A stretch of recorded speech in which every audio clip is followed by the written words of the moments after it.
This is a presentation of the Oklahoma Sports Network. Any other use of this telecast or any pictures, descriptions, or accounts of the game without the Oklahoma Sports Network's consent is prohibited. It may not be reproduced or retransmitted in any form, and the accounts and descriptions of this game may not be used without express written consent.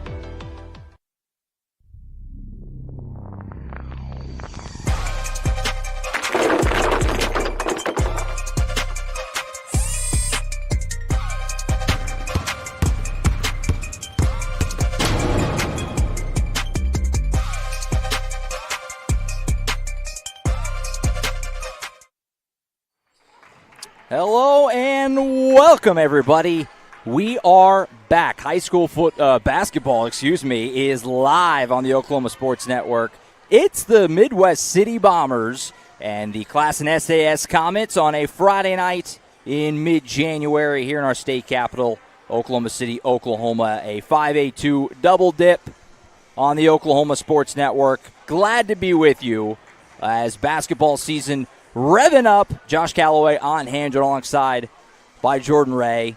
Jordan, football's in the rearview mirror. You've obviously been doing lots of Middale games in OSN already. It's my first basketball game of the year. You probably heard me almost say football there a second ago. Here we go. This is kind of we're getting going now. It's like really the heart of district play. Tournaments next week, the next couple of months. A lot of basketball leading up to crowning some champs at the Big House this year in about 2 months from now. Yeah, Josh, it's great to be back with you. For the first time since March, as far as basketball goes, the last year. Yeah. And also, this is kind of groundbreaking. We're here at a non-OSN school doing a Middale road game. So I don't think we've ever done that before, at least for a regular season. But this was a good regular season game you picked here. And yes, it's exciting. I got a little more familiar with Midwest City on Tuesday. I hadn't seen them play a whole lot for either girls or boys. And we got a really good matchup here, especially on the girls' side, as you see when we look at the district standings, that this is basically a battle for second place. Both teams have one district loss to Del City, and Del City looks really strong. The Del City girls, as strong as they have looked since the Oklahoma Sports Network got involved with Middale basketball. And so kind of is a battle for second right now. And this is, on the girls' side of this is not a deep district. Right. You see Duncan and Altus at 4th and 5th right now. So you really want to take advantage of that. And this is a game you got to win if you want to host a regional, because that's what it means if you finish second. You can host a regional. And if you're to host a regional in 5A, you're in good shape. Doesn't mean you'll go all the way, but most teams who host a regional do. Of course, these teams are going to play twice, and they'll play at the very end of the regular season as well. But whoever wins this game will have the inside track. Let's put it that way. Still getting used to the district standings. Obviously last year was the change in that, kind of got away from the straight rankings, system. And it's been great because in 6A and 5A, these types of games feel way more important because of that change. And so this is a big game for both these. And it's the same boat. We have the girls coming up first here in just a couple of minutes. But this matchup, this double dip, it's important. These are both top half teams, boys and girls, in 5A2, like you just saw with the girls. We'll take a look at the boys' standings and set the table for that game later. But it's fun having these January games carry a little extra weight. And we're excited to be here. It's always fun for you and I to go to new places. We're excited to be here first time at Classen SAS. Zach German, the athletic director out here, very nice guy. Appreciate him making the accommodations for us. And we're excited. Hopefully we're going to have a couple of fun games here. It's a good crowd filing in. It's a smaller gym, very intimate setting here. But it's cool, and we're excited and looking forward to what should be a fun night of basketball on the Oklahoma Sports Network. We're going to step aside real quick. When we come back, we should have the starting lineups, and we'll have the basketball. Classen SAS Midwest City girls up first. Friday night basketball on the Oklahoma Sports Network. Have you ever seen an insurance commercial and asked yourself, are they really telling me the truth? Well, guess what? They're not. Somebody runs a red light, and you think all of a sudden their insurance company's going to be all neighborly about it? Insurance companies aren't in the business of saving you money. They're in the business of keeping your money. So remember, save our number in your phone so when tragedy strikes, call Rob and Will.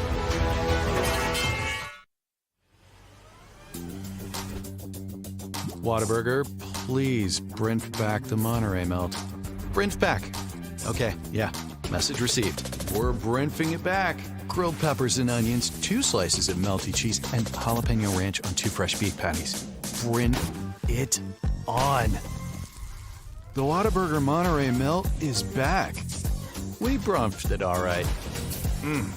What a burger! College is more than just going to class.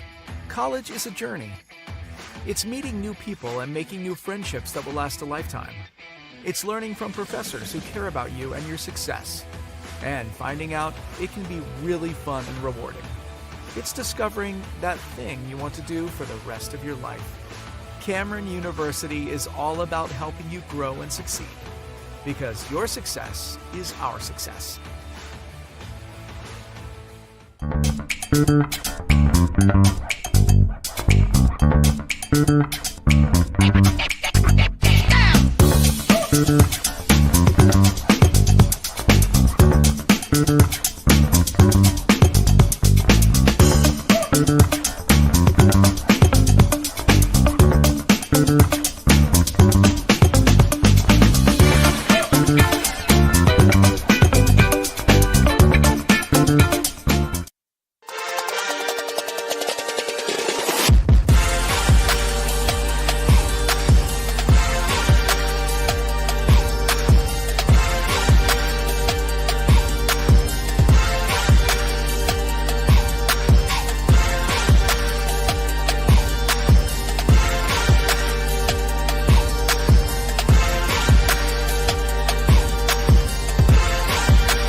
All right, back here at Classen SAS at Northeast High School in Oklahoma City. Josh Calloway, Jordan Ray getting ready for this one. Starting lineups for tonight's ballgame presented by Dynamic Health Clinic. Dr. Kaufman specializes in athletic injuries and is able to get athletes back in action very quickly using a system called Advanced Muscle Integration.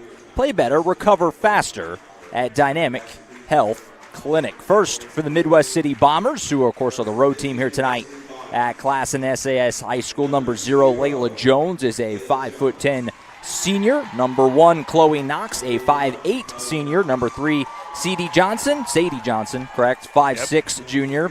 Number 12, Kennedy Downer, a 5'5" junior. And then number 24, Janae Say, a 6 foot even senior. The Bombers, of course, coached by Megan Malloy Knight, who we're very familiar with in a lot of these Midwest City games over the last several years.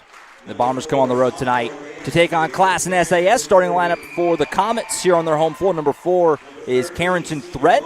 She is a sophomore guard. Jada Tor, number 13, a senior forward. Number 22, Annie Ferguson, a senior forward. Number 23, Paige Williams, a junior guard. And rounding out number 32, Micaiah Moore, a junior forward. And the Comets are coached by Ricky Vick.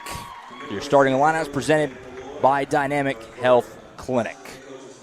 So we're just about ready to get this one going. Excited to be back. Basketball in full swing. Like I said, we've had lots of basketball games on OSN already, but feels nice to be behind the mic myself, and looking forward to this one. Should be a fun night of hoops. Hopefully a couple of good games here between the Bombers and the Comets. First quarter presented by Scrambled.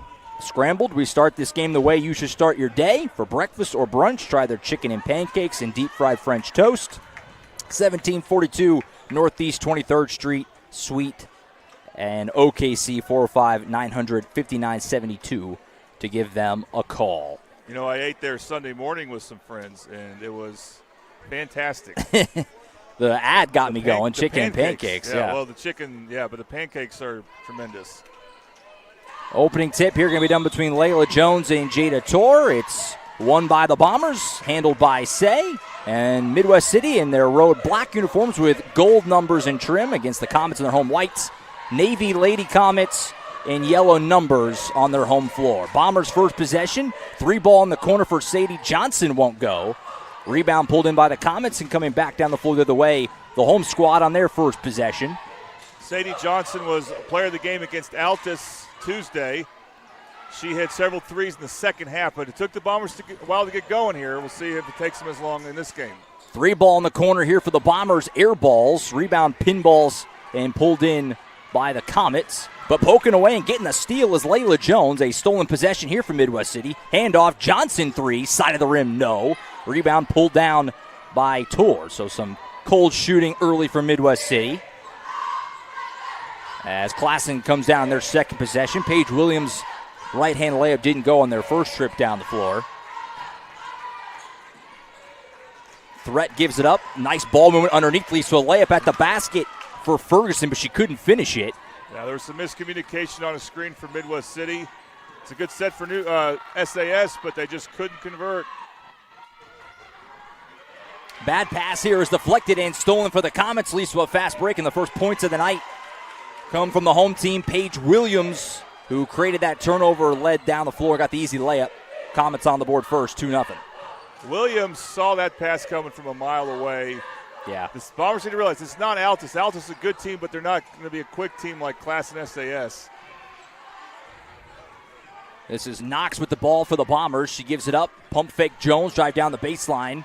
Trying to get some room off a Tor. Double team, will kick it out. Knox will reset. Now she'll fire. I think this is a long two. Air balls. Save, though, under the basket. Well done by Say. Buys the Bombers another second chance. But a block here by Tor sends Jones' shot slamming off that wall. But it will stay with the Bombers. Layla Jones is a very aggressive player. She's trying to out-quick Tor, which she should try to do, but Tor stayed with her. Very impressive defensive play. Johnson bounce pass in the corner to Downer. She'll take it toward the top, gives it back up Johnson. Round the horn, left side, Knox. And Bombers will reset some things here. Looking for their first points. Have had the lion's share of the shots in the first 2.5 minutes. Jumper from the free throw line off the back iron, no. But another offensive rebound from Midwest City. They are really getting work done on the offensive glass in these first few minutes. Well, it's a zone for Classen SAS, so there's lanes like that for an offensive rebound. Another offensive rebound, but the putback was blocked by Tor again, so she's got 2 early blocks. And the Comets come back down the floor up 2-0. Here's Paige Williams driving, right-hand shot, tried to bank it, and she got it. Paige Williams, 4 quick points. You can see Paige Williams is the offensive player for Classen SAS who's got the moves, who can score. Pass deflected there by the Comets. That was Ferguson, got her hand on it. And Classen forces a turnover. Ferguson takes a long 2. Side of the rim, no. Rebound pulled down by Say. And the first foul of this game will go against the home squad. Yeah, just got her hands on her and just to keep her balance. Didn't try to push or anything. And we got an early sub for Midwest City as they're not playing well on offense. So Seven Miller is probably their best returning player who's coming in right now for Midwest City, but she's missed most of the season with a hand injury. That's why she's not starting yet. But if she gets comfortable here, she can be the best player on the team. Like you said, 13-7 Miller checks into the game for the Bombers. This is Downer with the ball on the left wing. The much taller Ferguson backing off her. Gives it up. Here is Seven Miller with the basketball. Thought about the 3. Did Downer. Kicks it in the corner to Miller. Almost mishandled it and then did. It'll go into the sideline and be a turnover. Midwest City's not getting comfortable against the zone of Classen SAS. Their threes are probably rushed. You definitely want to shoot threes if you're wide open against the zone, but you need to be patient. Don't just take the first 3 that's available. Usually there'll be a contest on that. And then try to work the ball into the high post. And they haven't done that much yet. Comets bring it down the floor. Paige Williams, who has the Comets' first couple of buckets of this game, has the ball here at the top of the key, gives it underneath. Backing down Micaiah Moore, and she'll draw a foul and head to the line with 4:10 to go in the first. I believe they're calling that a shooting foul. Maybe not. I take that back. Layla Jones reached in, I think, on that. Tried to force a jump ball, so that was not in the act of shooting. So it'll just be a inbound from underneath the hoop. Give and go. Paige Williams right back to her 3 ball. Side of the rim, no. Rebound pulled down by the Comets. That's Moore. And she travels. Good defense there by Layla Jones. Thought she might get the tie-up. Instead, she just got the walk. Yes, but she was not deterred by getting a reach-in foul, doing the same thing just a moment earlier. But that time she did force the travel, like you said. Just past the midway point of the first quarter. Early 4-0 lead for the Comets. Right. And that's overhand the basketball there on Downer. Yeah, she did. I mean, she's guilty of that. It sure looked like she was. She's holding her hands up like who, me? But that's kind of symbolic of the type of start it's been for Midwest City on offense. Paige Williams racing down the floor. She can get to the basket quick. Late call here, but she does draw the whistle, and this time it will be free throws for Paige Williams heading to the line. Now you have potentially 2 points you're giving up as you got the Toonie Bice-House's free throws because off an inbounds play, Midwest City's defense was not set. That's never happened when the other team's has a dead ball there. And now, what's that's about? Okay. It looked like they were taking 1-1. So 1-1 does no longer exist in high school basketball. It's a bit of a throwback. Yeah, that would have been a 1-1 anyway, though. That was strange. But anyway.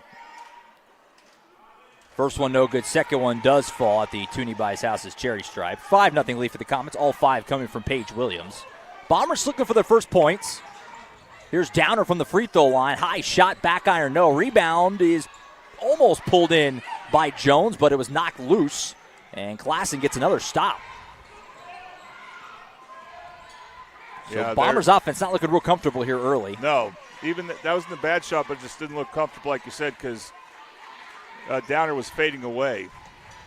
Left wing, here's Micaiah Moore. She'll put on the floor. Turnaround shot with the right hand. It goes, but they're going to call a travel before the shot. Chloe Knox guarding her close there. Moore's trying to take advantage of her size on Knox. Right idea.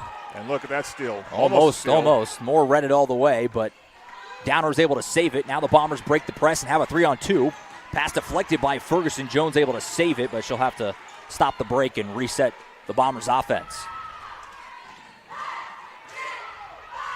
Coach Malloy Knight giving some direction from the bench. We're under 3 minutes in the first. Midwest City still looking for their first points, but down just 5. But a turnover here doesn't help the cause, as getting the hands on it was threat. And now Coach Vick going to take a quick and early timeout here. That's surprising because Classen SAS was pushing the ball. They didn't have a numbers advantage, but they were pushing the ball. You don't see a coach call a timeout in that spot much. I don't think he loves what he's seeing from his offense either. It's just a little better than Midwest City's because they've gotten some steals and scores. It's a bit of a sloppy start here early. Bombers doing a lot of good work on the offensive glass, but not able to convert to any points just yet. But the Comets been led by Paige Williams. She's got all 5 of their points so far. Mentioned the Toonie Bice-House's cherry stripe earlier. Toonie Bice-Houses, we buy homes in any condition. If you or someone you know needs to sell a home for any reason, please call today for a cash offer. 405-931-3046. Toonie Bice-Houses. Yeah, problem for the Midwest City is they're giving up size to players like Jada Torre, or however you pronounce her name, Tor. I've been saying Tor. And they're not going to be able to use any quickness right now. She's got the ball here underneath. Good contest by Jones. Left-hand shot wouldn't go, then it goes knocked out of bounds. It'll go back over to Midwest City. I mean, the Bombers are fortunate that they're not down like 9 or 11-0. Yeah. But they don't have one easy shot yet. Classen SAS has had a couple, and they haven't made. So here go. First Midwest City offensive possession after the timeout. See if it looks a little better. Here's Downer at the elbow in the corner. This is Johnson. Bounce pass underneath to Jones. Mishandle, got it back, gives it back out to Downer, and they'll reset. Miller, left side Downer, goes down the lane, lost her footing. Now it's on the floor. We get a tie-up, and the arrow will keep it down here with the Bombers. So she had the right idea, but she couldn't keep control of the ball. They're just not. Classen SAS is doing a good job of closing those gaps when they seem to come. Kaya Jackson off the bench here from Midwest City will replace Downer. She's a senior. Jones inbound to Knox, round the horn, 3 ball at the top of the key, almost banked home for Johnson. Ended up running down her own board. So another offensive rebound for Midwest City. They've had a lot of those. Step back 3 ball for Knox. Bank shot, Clackums. What the Bobby Lewis 3 that is. That was well done. Well done, but they have not had a good-looking 3 attempt yet, meaning a wide open one. I got you. Bobby Lewis Insurance 3 ball, first of the night, gets the Bombers on the board 5-3. But you'll take it. You will take it. Paige Williams down the lane. Her shot almost banked home, or tried to bank it home, didn't go. Rebound pulled in by Miller. Starting the break, here's Knox. She'll pull up. Tough two. Almost rattled it home. They are taking some really tough shots. That was really rushed. Classen SAS getting good shots. They're just not making them yet. Running floaters and go. Tor, though, gets the rebound. Turnaround shot will go.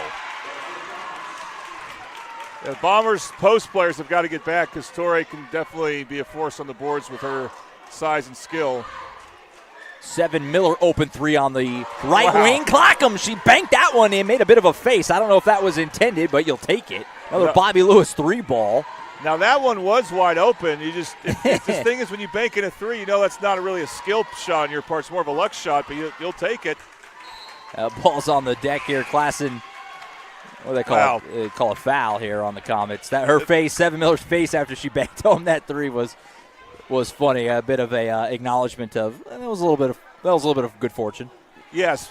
It's always good fortune when you bank in a three, but it was the first wide open three for Midwest City. It's a good look. Open threes, but not wide open threes so far. And they're only down by a point. Pass deflected by Ferguson to go out of bounds and stay down here with the Bombers. I mean, they've been completely outplayed by Classen SAS up to this point, and they're down by one thanks to 2 bank threes. Miller checking with the bench. She'll go to her left here. Left-hand shot, left it short. Rebound, Jones, put back, yes! And the Bombers have got the lead. Layla Jones is skilled. She can score in many different ways. It's just a matter of can she be consistent in any of those ways. And amazing, again, the Bombers have the lead here.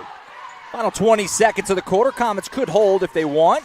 Looks like she's going to go right for it is Micaiah Moore. She gets hit and fouled by Miller. It'll send her to the Toonie Vice House's cherry stripe,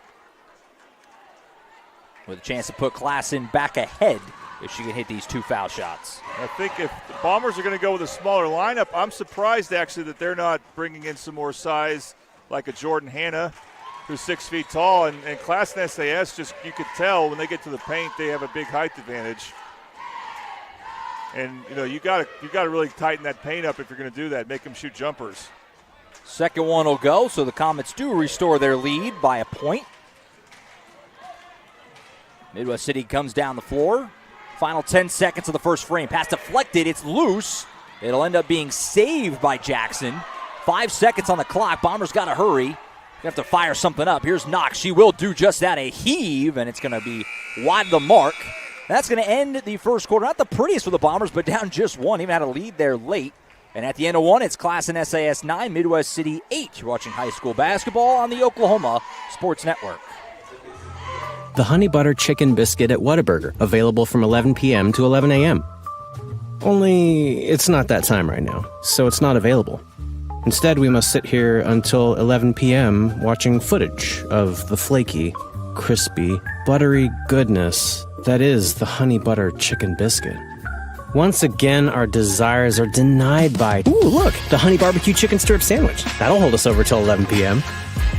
What a burger.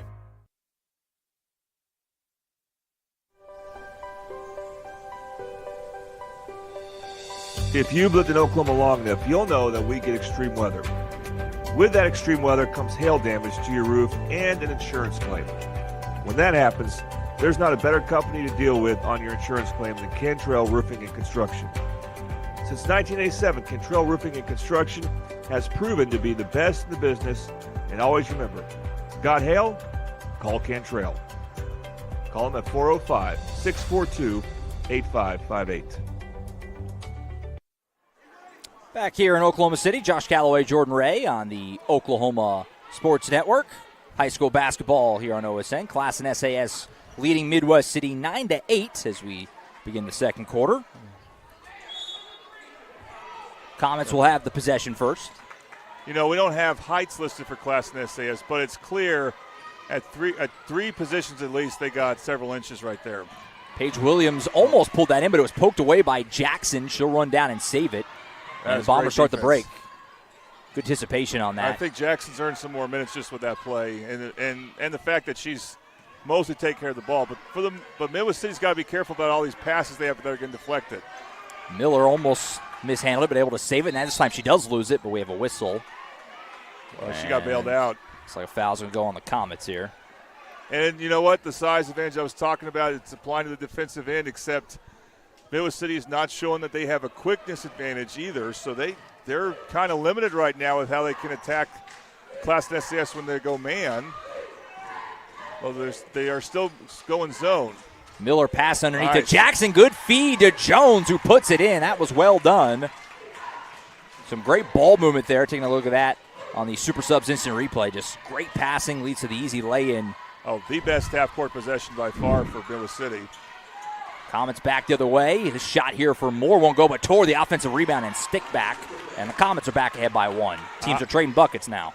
I'm just surprised we're not seeing either Say or Jordan Hanna. Just a couple of taller players from Midwest City. Nice shot, though. Long 2 by Knox goes down, so the offense has picked up now as teams are trading 1-point leads, and Midwest City lead back ahead by 1. Now the problem with Midwest City is not their offense, it's their defense. Tor gives it up to Williams at the top, who had 5 quick points to start this game. Underneath Micaiah Moore, spin move, that'll go. See, you got Micaiah Moore, who's definitely 3 or 4 inches taller than Sadie Johnson, just going right at her. And we have a whistle here. Not sure what this is for. We have a timeout? That was my initial thought, was that Midwest City took a timeout, but then I didn't see the signal for it. And the teams aren't heading to the bench just yet. Make sure we thank our second quarter sponsor, which is Buffalo Wild Wings, while they sort this out. 5500 Tinker Diagonal in Del City. Come to Buffalo Wild Wings. Support your favorite Mid-Del winter sports team. Download the team card on your phone. Show your waiter. Your team will get 10% of the proceeds. So we had a technical, it looks like, against the Midwest City bench, I presume. And we've talked about this before, Josh. While Midwest City had the ball. Yeah. So they lost the possession besides giving up 2 free throws to whoever Classen's best free throw shooter is, who makes the first. So Williams hits them both. And that extends Classen's lead to 15-12. And you lose possession, like you said. Those are the ones that are, they'll sting a little bit. I'm not sure. The officials seem to point toward the bench, but I'm not for certain that's where the technical came from. But it might be on Coach Knight because she's sitting down. Usually when a head coach gets a technical, they're told to sit down. Tough layup, scooped up and in there. And just like that, the Comets match their biggest lead, 5. Not a big lead, but their biggest at 17-12. Bombers should seriously consider going zone. Pass here to Knox. Just in front of the elbow. Jumper won't go. Rebound pulled down by Moore. She's kind of trapped on the baseline here. Able to get out of it, though. Ahead to Paige Williams, who races down the floor. She's always in attack mode. And she's bumped and fouled. I'm just surprised they're not doing anything different on defense. They're getting killed in the paint right now. Maybe go zone or bring in some more size. Second team foul on Midwest City there. Remember, you get 5 in each quarter before you get to the bonus. Changed that a year ago. Fouls reset each quarter. Here's Moore with the basketball for the Comets. Bounce pass in the corner. Gives it back to her. Moore, right-hand shot. That'll go. And now we're seeing that Moore is a very skilled player as well. She really didn't assert herself much in the first quarter, but you can see she has size and she's able to attack the basket and has nice touch around the basket. Classen suddenly on an 8-0 run here, but this will end it as Jones, a great feed to Jackson, who gets the easy lay-in. Breaks the little scoring drought there for the Bombers. Try to get some momentum back on their side, 19-14. Bombers doing a better job of attacking the middle and then finding a player underneath in that short corner there. As we'll see if they get a timeout. They're going to let the Bombers snuck a timeout in, it looks like, with 5:05 to play until halftime. Ball was on the deck there and diving after it. On the floor for the Comets, by the way, 33, Brianna Fisher, a senior, subbed in there on that last sequence. 5:05 to play until halftime. Classen SAS leading Midwest City 19-14. Two teams that sit at 5-1 in district play, so a important game in the 5A2 race. Want to make sure you're trying to get those home playoff games if you can. So these games are very important as we move into the later part of January. Yeah, and like you're saying, and we want to emphasize this quite a bit, whoever wins this game is in second place. Right. And will probably stay in second place for a bit. assuming they both lose to Del City again, which I don't want to make that assumption, but that Del City looks like the better team. If one of these can upset Del City, that would help them get back in it. But they are supposed to play, I believe, close to the final day of the regular season back at Midwest City. Miller's pass in the corner's deflected and stolen, but then they stole it right back. Jones lost her footing, and then she loses it. So a couple of turnovers each way there, and it results in the Comets with the ball. Here's Paige Williams bringing it up. Williams steps to her right. Jones guarding her close. Good job to cut her off there. Gives underneath, looking for Tor, but read it all the way to Seven Miller. Gets the turnover, start the break. Bounce past Jones to the rim, couldn't finish it.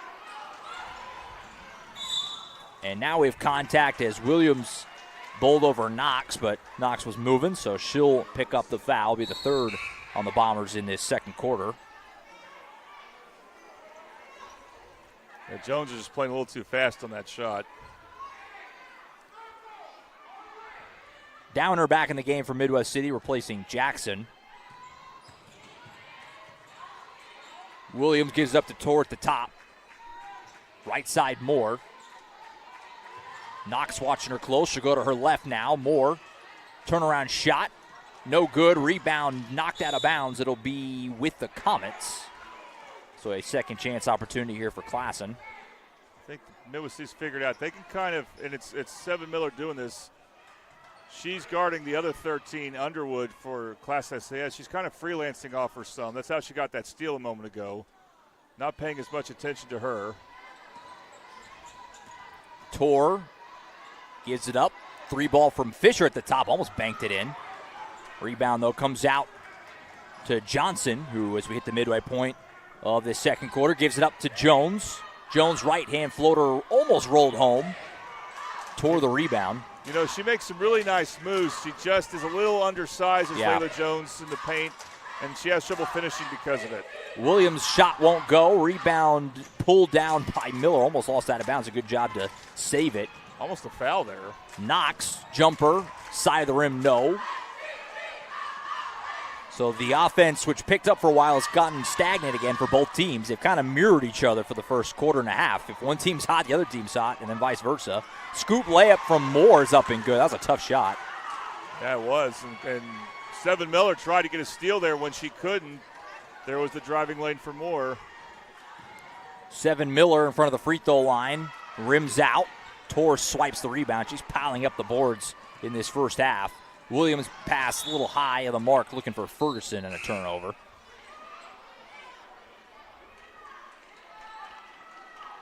Yeah, I was saying Underwood a moment ago. I guess that's Ferguson. I don't have as good as eyes as you do. But that's the player that Midwest City's kind of not ignoring, but playing off of more. Yeah. Is that they have to find some way to neutralize Class SAS's size. Janae Say back in the game for the Bombers. And she's got the ball here. Pump fake and drive on Tor on the baseline, up and under. That's a real tough shot. Didn't go. Oh, she had Johnson open in the corner. Moore pull up from the free throw line. Back iron. Rebound pulled down this time by Knox. So Bombers get some stops, but can they get some points? Tie up here with Say and Fisher. And the arrow will keep it with Midwest City. Yeah, the Bombers just have no advantage really on offense, and when they try to push it, Class is able to get deflections. They can't really go inside unless it's the zone for Class and SAS, and then the Bombers try to find some high-low action, which they did a couple times, but they haven't tried to do that consistently much. It's real important they don't give up any more. They don't let this lead get much bigger heading into halftime. Official coming over the scores table to talk about something. Not sure what. Could be the jump ball. Gives us a chance. We had an instant replay earlier. Make sure we thank our instant replay sponsor, which is Super Subs. Super Subs, the chicken Philly. Try the deluxe, buffalo, or barbecue chicken at Super Subs. Instant replay sponsor. Mid-Dell basketball on Oklahoma Sports Network. Boy, that inbounds play, I think she may have tried to throw it off a Class and SAS player. I couldn't get a good look at it. But when it hit her when she was still coming in bounds or something. Exactly. I think she wasn't back in bounds yet. Yeah. So a turnover there, and the Comets have it back up by a touchdown, 21-14. Deep three from Threat, side of the rim, no. Rebound pulled down by Micaiah Moore, though, so second chance for Classen. Tor, bounce pass looking for Moore. It goes out of bounds and will be a turnover. So back to the Bombers. Again, Classen SAS has to feel like they should have a bigger lead. But they've mishandled a couple opportunities. Midwest City, their defense is scrapped. I just don't know if they can sustain this. Again, just giving up a lot of size. Final 2 minutes of the first half. And another turnover as Midwest City trying to tighten this thing up a little bit before the break. Like you said, don't really want to be down double digits. And this will be a foul on Jackson bumping Williams. That was their fourth, so not in the bonus just yet.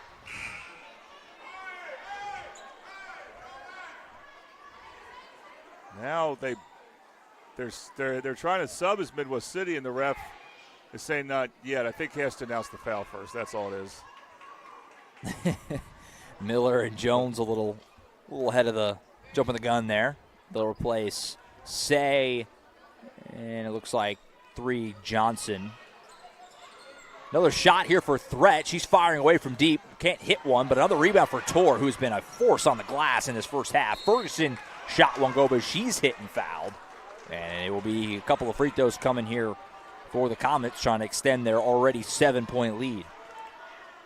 It's really tough to box out Jada Torre. Yeah. Bombers almost got that ball. He would have had maybe a transition opportunity. Yeah, Torre giving them lots of issues on the glass. Don't really know what they could do to minimize that, but they got to find something in the second half because she's bought the Comets lots of second opportunities in this first half. Ferguson hits them both at the Tooney Buys House's charity stripe.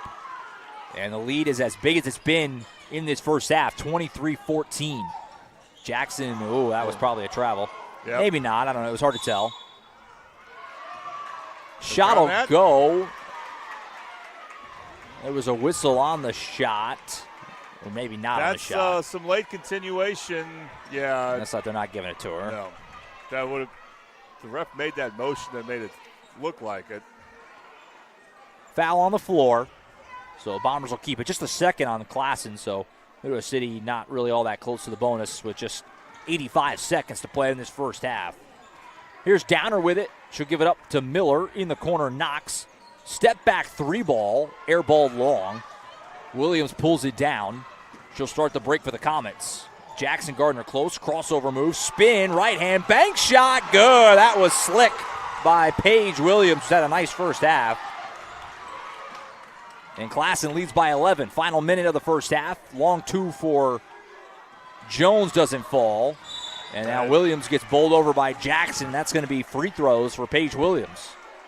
Or should be. The shot, it will be. The shot selection is just so much better for Classen SAS.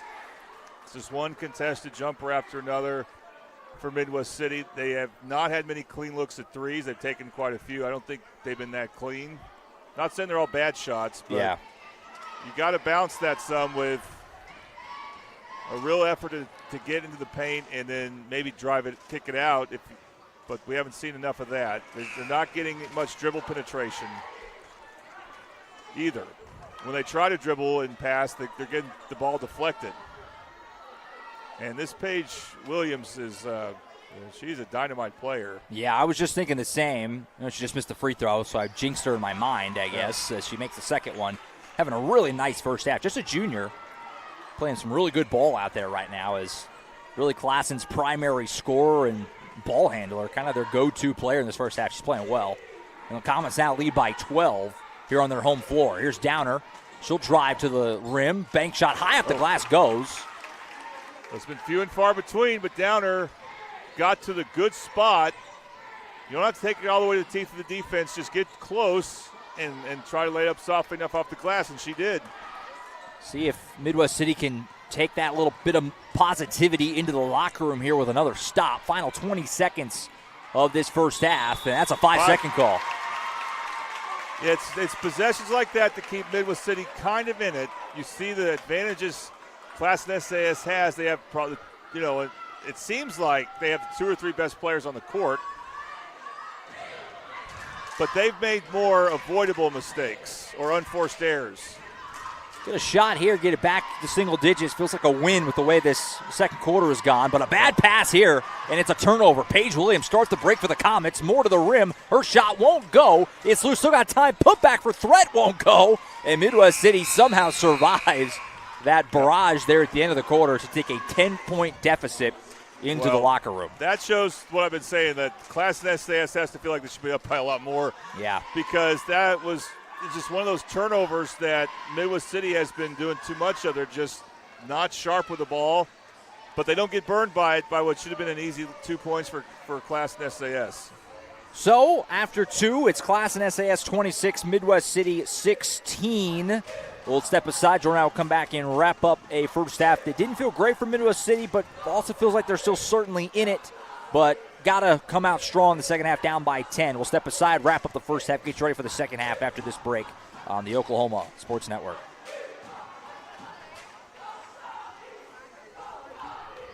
How can you describe Whataburger's honey barbecue chicken strip sandwich? The chicken just has a certain... And then there's the sauce that just gives you a little bit of... And the cheese? It's the exact right amount of... It's almost too hard to put it into... Yeah, that's the word I'm looking for. The honey barbecue chicken strip sandwich at Whataburger. Just like you like it. Have you ever seen an insurance commercial and asked yourself, are they really telling me the truth? Well, guess what? They're not. Somebody runs a red light, and you think all of a sudden their insurance company's going to be all neighborly about it? Insurance companies aren't in the business of saving you money. They're in the business of keeping your money. So remember, save our number in your phone so when tragedy strikes, Call Rob and Will. College is more than just going to class. College is a journey. It's meeting new people and making new friendships that will last a lifetime. It's learning from professors who care about you and your success. And finding out it can be really fun and rewarding. It's discovering that thing you want to do for the rest of your life. Cameron University is all about helping you grow and succeed. Because your success is our success.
Alrighty, back here at Classen SAS High School in Midwest, or in Oklahoma City, Oklahoma. Josh Calloway, Jordan Ray on the Oklahoma Sports Network at halftime of our first game, Classen SAS and Midwest City. Double dip time of the boys' game to follow.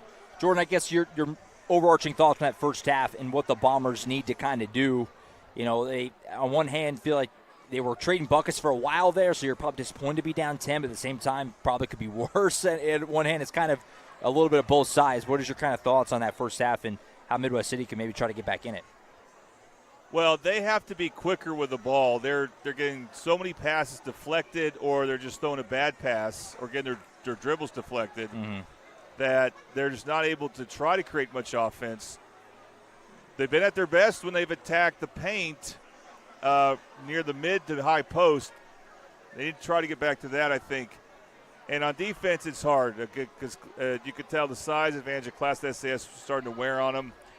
But I think they have to make sure they're playing good help defense and then just try to box out as best you can. But that's tough. They have to play harder, basically, and that's a tough spot to be in because, they usually do play hard, but they have to find a way to do it even harder. And want to mention a couple things here. Some interesting scores. Del City, I've been bragging about them. They're trailing, according to this, Duncan, 24-15 in the second quarter. So, reminder: the standings coming into play tonight. That would be an upset. I think Duncan girls are good. I wouldn't have put them at Del City's level, so this would be a bit of an upset for sure. And on the other district in 5A West, we don't have those up, but Carl Albert and Elgin are playing on the Oklahoma Sports Network. Last I checked, Carl Albert girls are up 37-19. Altus and Western Heights is also on the Oklahoma Sports Network. Didn't check on that score, but definitely an advantage for Altus, I would say, in that matchup. We'll see how it goes. So, and of course, we got some very interesting boys games coming up. Absolutely, and we'll have one here after this ball game, Midwest City and Classen SAS, as you can see, just a few minutes away from getting the second half started here. Do want to make sure we let you know what we have coming up on OSN here in the very near future. It's a busy time of year. We have lots of basketball this time of year. Look at the broadcast schedule for next week and beyond. The Comanche County Tournament starts on Monday. The great Eric Sherman will be headlining the coverage there. We've broadcast that tournament for I don't know how long, quite a while, several years now. Since I've been around, it feels like it's been an OSN exclusive. Have a lot of those ball games starting next Monday. Keep an eye out for the broadcast schedule there. Jordan and I will be in Bethany next Tuesday. Battle of OSN schools, Newcastle and Bethany. We're looking forward to that one. That's another place that we've never been. I have been there before for an old job, but we've never been, you and I, for the OSN Game of the Week. So that'll be next Tuesday. We're looking forward to that. Dip down into 4A with the Racers and the Broncos. Of course, next week, the Titan Classic starts on Thursday, runs through Saturday, 6 games a day. It's a bit of a different format this year. It's a round-robin type of schedule. Every game, as always, will be on the Oklahoma Sports Network. By the way, Jordan will be on. Go ahead. There will be 7 games on Saturday. Del City will join the boys. Bonus game. I didn't even realize that. Well, yeah, so one bonus game, but they'll play twice. They're going to play 2 games on one day. It's Del City, so that's going to be interesting. Okay. I like it. One in the morning or early afternoon and one at the evening. Gotcha. So I guess it'll be 19 games then in 3 days at the Titan Classic. We'll have every game on OSN. Jordan will obviously be on the call for a lot of those. I'll be on the call for some as well. We have a full army of people that it takes to broadcast that thing, and we're excited for it, though. Starting on Thursday, and then another regular season matchup to promo as well. The following Tuesday out in Lawton, Del City will take on the Lawton High Wolverines. I presume it'll be the great Eric Sherman on the call for that, but either way, we'll have that one for you on Tuesday, January 28th. There's also not pictured a trio of games, I believe, that are on the docket for that Friday the 31st as well. 31st, so. We're hoping to have a triple header of games all in Mid-Del, but also against OSN teams from the southwest part of the state. And there will be some really good matchups on those. You'll find out more about it as we get closer. Of course, we've got a lot to go before then. Absolutely. Just looking at that schedule ahead, we have got a lot of basketball on OSN over the next, really until the champions are crowned in mid-March, but especially in these next couple of weeks. A lot of games, a lot of basketball on OSN. All right, we'll step aside one more time. We come back. Teams right here warming up. We'll get you ready for the second half. Classen, SAS, and Midwest City second half after this break on the Oklahoma Sports Network.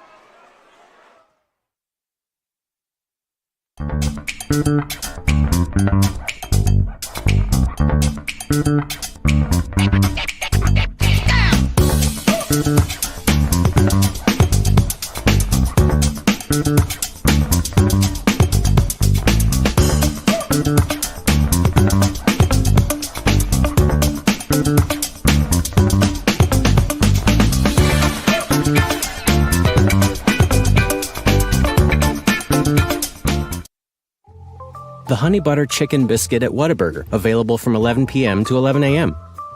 Only it's not that time right now, so it's not available. Instead, we must sit here until 11 p.m. watching footage of the flaky, crispy, buttery goodness that is the Honey Butter Chicken Biscuit. Once again, our desires are denied by, ooh, look, the Honey Barbecue Chicken Strip Sandwich. That'll hold us over till 11 p.m. What a burger.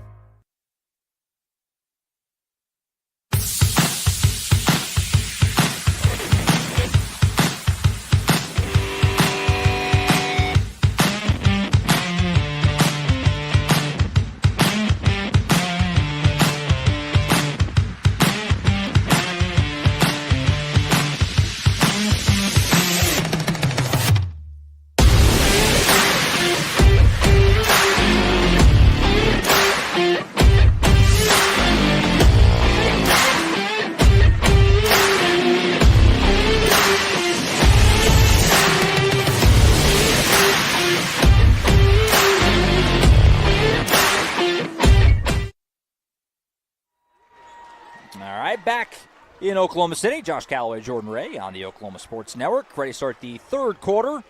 Midwest City and Classen SAS. Comets will start with the ball, leading by 10 here on their home floor. Paige Williams will possess it to start. Had a great first half. Micaiah Moore gives it up to the top. Tor for three. Front of the rim, no good. Rebound comes out to Say. And the Bombers going to stop almost a travel. Smartly got rid of it. Bombers saved the possession. Here's Knox, an open three. Front of the rim, no. Rebound, Williams. See, Williams did a good job there of sealing Say under the basket. That's how she got that rebound. And then at least the transition. Yeah, nice bounce pass from Williams underneath to Moore, who finished. That's a really good duo. Now, one of the reasons Classen SAS hasn't gotten a bigger lead is they just can't hit outside shots. But when they're in transition or they have a driving lane, they got some pretty good players who can finish. Moore completes a three-point play. They are making their free throws, though. Yeah. And the Comets have their biggest lead to this point, 29-16. Here's Downer on the right wing. She'll reset some things for Midwest City as the possession starts to become kind of important now. I mean, obviously, as we go along here, getting into the third quarter, down 13, if you're going to make a move, you got to make it. Speaking of free throws, I don't think Midwest City's been to the line. I don't think so either. We don't keep it stats, obviously. And then in similar vein, Classen SAS has not made a three. So we'll see if either one changes. Here's Downer with it for the Bombers. Midwest City trying to figure out how they want to attack. Underneath to Say, turnaround shot. That won't go, but she's getting fouled and right on cue. There you go. You spoke it into existence. As heading to the Toonie Bice House's charity stripe will be Janae Say. We'll make sure we thank our third quarter sponsor while Say lines up to take her free throws, which is Patrick Newby, Farmers Insurance. The Newby Agency is your local Oklahoma Farmers Insurance agency in Midwest City. Our agency is family-owned and operated and has been serving the public for over 40 years. Our office is located off of 29th and Air Depot near Tinker Air Force Base. Come by and see us at 560 West Boeing Drive, Suite A, or give us a call at 405-733-7671. So both free throws missed. Can't afford that as you try to mount a comeback. And the Comets hold their 13-point lead. Here's Ferguson on the block. I mean, Ferguson is two-handed the ball there. She's got some nice shooting skills, but she's not really ball handler. That's someone got to try to take advantage of that when she does have the ball. As you see, she committed travel. Meanwhile, Midwest City is still looking for their first made free throw, and Janae Say, she missed those two. She's got to play better. She's got to find a way to stay in the game and play big because this is a big team they're going up against, and they need her.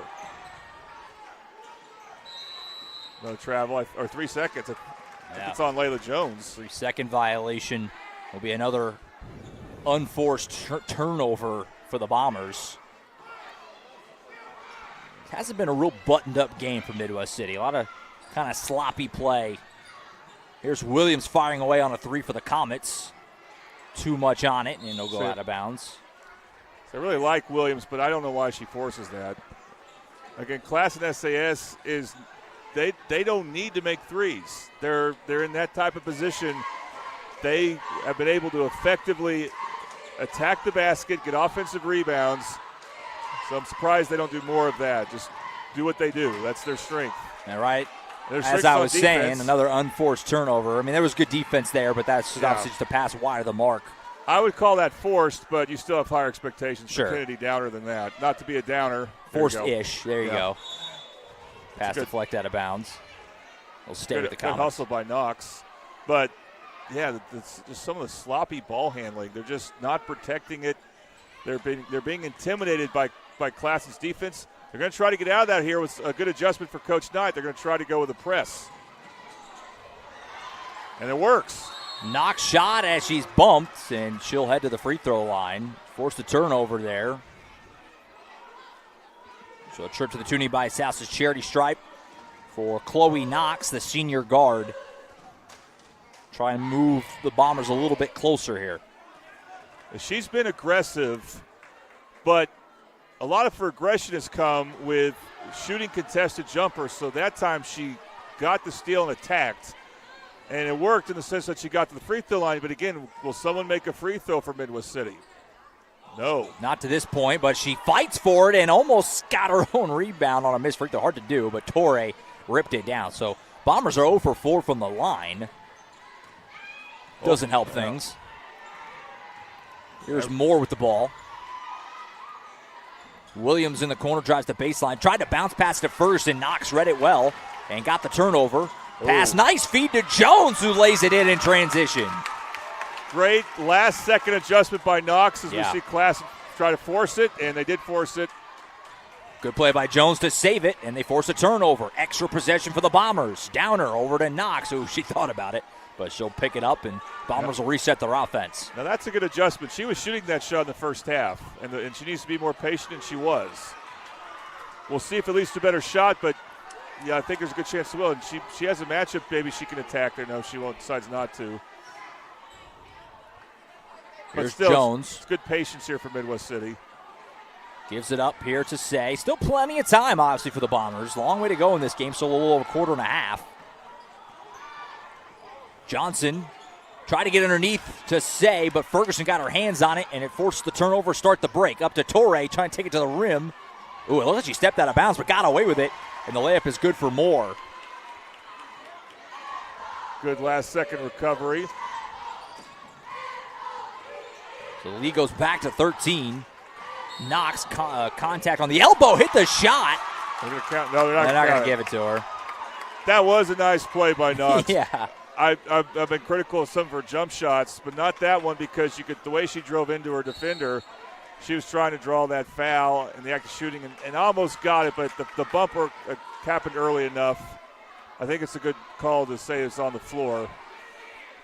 It's one of those shots you almost just want it to count just because it was cool. It was well done. And they made another one of those like that in the first half, and they didn't get that continuation. And I think it was the right call, but still it just kind of adds to the feeling that they can't get a break on offense. That's 3 fouls on the Comets now. So Midwest City inching toward the bonus, but you got to make your free throws when you get there. Knox will fire a 3 here. Side of the rim, no good. Rebound is on the floor. Threat looked like she had it. Now it's mishandled. Bombers steal it, get a second chance at it here, and they'll reset some things. I'll say this about Midwest City. They played a lot harder this half. Midway point of the third quarter. Midwest City trailing by 13 here on the road against the Classen SAS Comets. Firing away on a 3 is that was Johnson. Rebound no good. Pulled in by Torre, and the Comets get a stop. Here's Paige Williams bringing it down for the Comets, and she'll slow things up.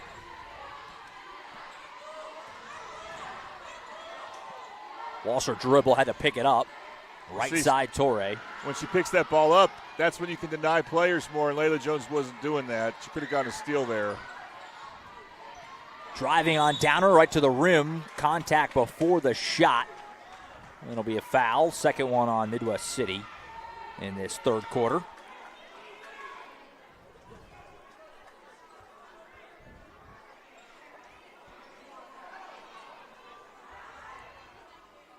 Williams will look to inbound here under the basket. Does so at the free throw line to Moore. Micaiah Moore to the rim, and she draws contact, and it's fouled. And this time it will result in free throws at the Toonie by South's charity stripe.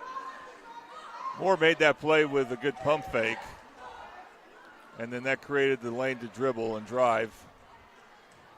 For Classen tonight offensively, it's been obviously Paige Williams and Micaiah Moore, both juniors. Torre's been huge on the glass, but those have been the two players kind of making it go offensively, and both have another year after this one. So it's been free throws too. Yeah. Can't jinx them, that's for sure. She makes them both, and the Comets' lead is out to 15.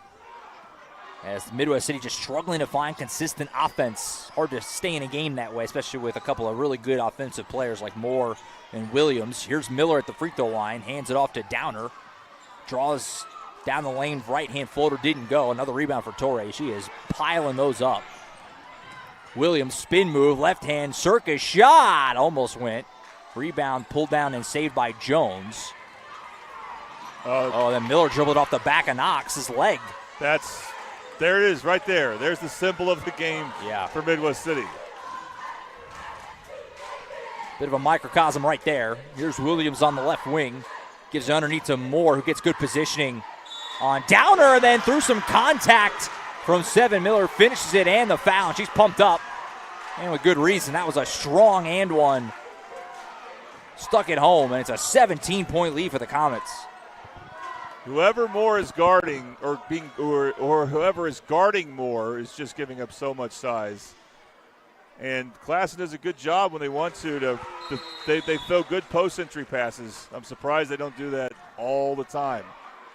So a 10-point lead has now ballooned out to 18, and the Comets are now doubling up the Bombers here with 2:34 to go in the quarter. If Midwest City wants to have any shot, obviously they're going to have to make a big run soon. Well, it's not just about winning this game, but you have to think about district points. It's like football. Point differential, yep. Good point. 15's the highest you can go. If Midwest City loses this game by more than 15, they're going to have a hard time getting any type of tiebreaker on against Classen SAS if they win the rematch. Knox missed the jumper. Miller got the rebound and was fouled on the putback. In other words, if Classen SAS wins this game by 18 or 17 points and Midwest City wins by only 5 points in the rematch, tiebreaker would go to Classen SAS unless there's another team they're tied with. So even if it looks like you're not going to win, you want to whittle in to the deficit as much as you can. That's the interesting thing about these first games because you don't know how the second game will go. If there's a team you're close in the standings with, you have to think about that. And, of course, it doesn't help when you miss these free throws. Bombers now 0 for 5 from the line. I think it's an example of just frustration mounting after frustration, and just it's a mental hurdle you got to try to clear. Second one does go, so Miller splits the trip. First made free throw for Midwest City. Can they get some stops to try and work their way back in? A good ball move leads to an easy layup for Moore. I say easy, was with the left. Couldn't get it to roll home. It was easy for her. I think she went a little too fast. And almost a turnover there, just high dribbling from 7 Miller. Bombers get a quick stop as we go into the final 2 minutes of the third. Knox in the corner, saved by Miller, almost a turnover there. Gives it back to her. Knox, right-hand shot through some contact, tried to bank it, no. Rebound, Say, put back, no. Got her own miss, almost. And it's knocked out of bounds. It'll stay down here with the Bombers. Yeah, this is why Janae Say's so important. She's got the size to compete with Classen SAS, but she's got to make plays. Yeah. Say will do the inbound here. Does so to Knox. Johnson will fire away on a deep three. Clackums! Threat didn't have her hand up. Johnson said, I'll fire, and she hit it. Well, Bobby Lewis 3-ball. She heated up in the second half 3 days ago against Altus. We'll see if she can be a second-half player here. Lead down to 14 now, 36-22. That's another 5-second call on Paige Williams.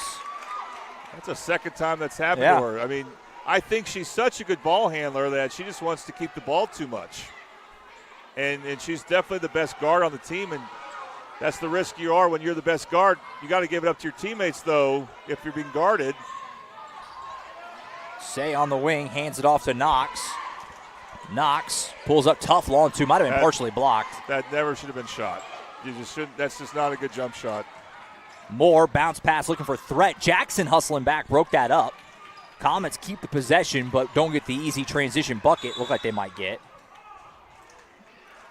And what's the call here? Looks like the Comets snuck a timeout in with 54.4 on this third quarter clock.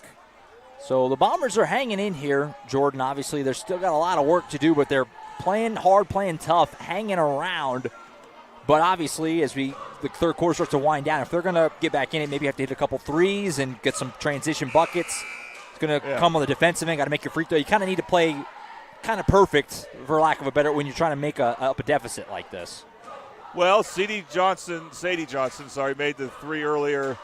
So she's still in. You need to find a way to work the ball to her and try to create that. It's the type of basic analytics basketball that we have these days where you want open threes, and I mean wide open, or points in the paint. And so that's why I was criticizing that last contested jump shot by Chloe Knox. There's no need for that shot. Try to work the ball into something better. So Classen has the ball back up by 14. Here's Paige Williams on the left side. Good collapse. Deflection and a turnover. Bombers defense gets another stop. Jackson double team gives it up to Knox. Final 30 seconds of the third quarter. Yeah, that's going to be Midwest City's calling card on defense. Make Classen SAS hit jump shots, so they need a lot of good help defense. Here's Say in the lane, kick it back out to Knox. Knox guarded by the much taller, lengthier Ferguson. 15 seconds now. Say being hounded by Williams, lost her footing, gives it up to Johnson. She hit one from deep earlier. Can she get another? Side of the rim. No, it looked like it was right on line. But left it a little short. That was a good shot, though, but maybe a little bit outside of her range. But Torre gave her a lot of space. Yeah. 2.9, all that Classen has to work with here. We'll see if they try to race it up. Ferguson gives it up to Williams, and she's not going to get a shot off. And that's going to end the third quarter. Classen leads it by 14. Midwest City hanging around, but they're going to need a big run. We'll see if they can do it. As we head to the fourth, you're watching high school basketball on the Oklahoma Sports Network. Have you ever seen an insurance commercial and asked yourself, are they really telling me the truth? Well, guess what? They're not. Somebody runs a red light, and you think all of a sudden their insurance company's going to be all neighborly about it?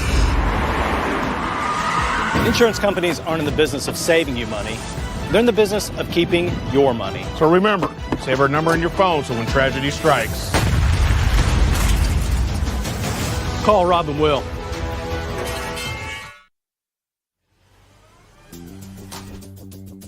Whataburger, please print back the Monterey melt. Print back. Okay, yeah. Message received. We're printing it back.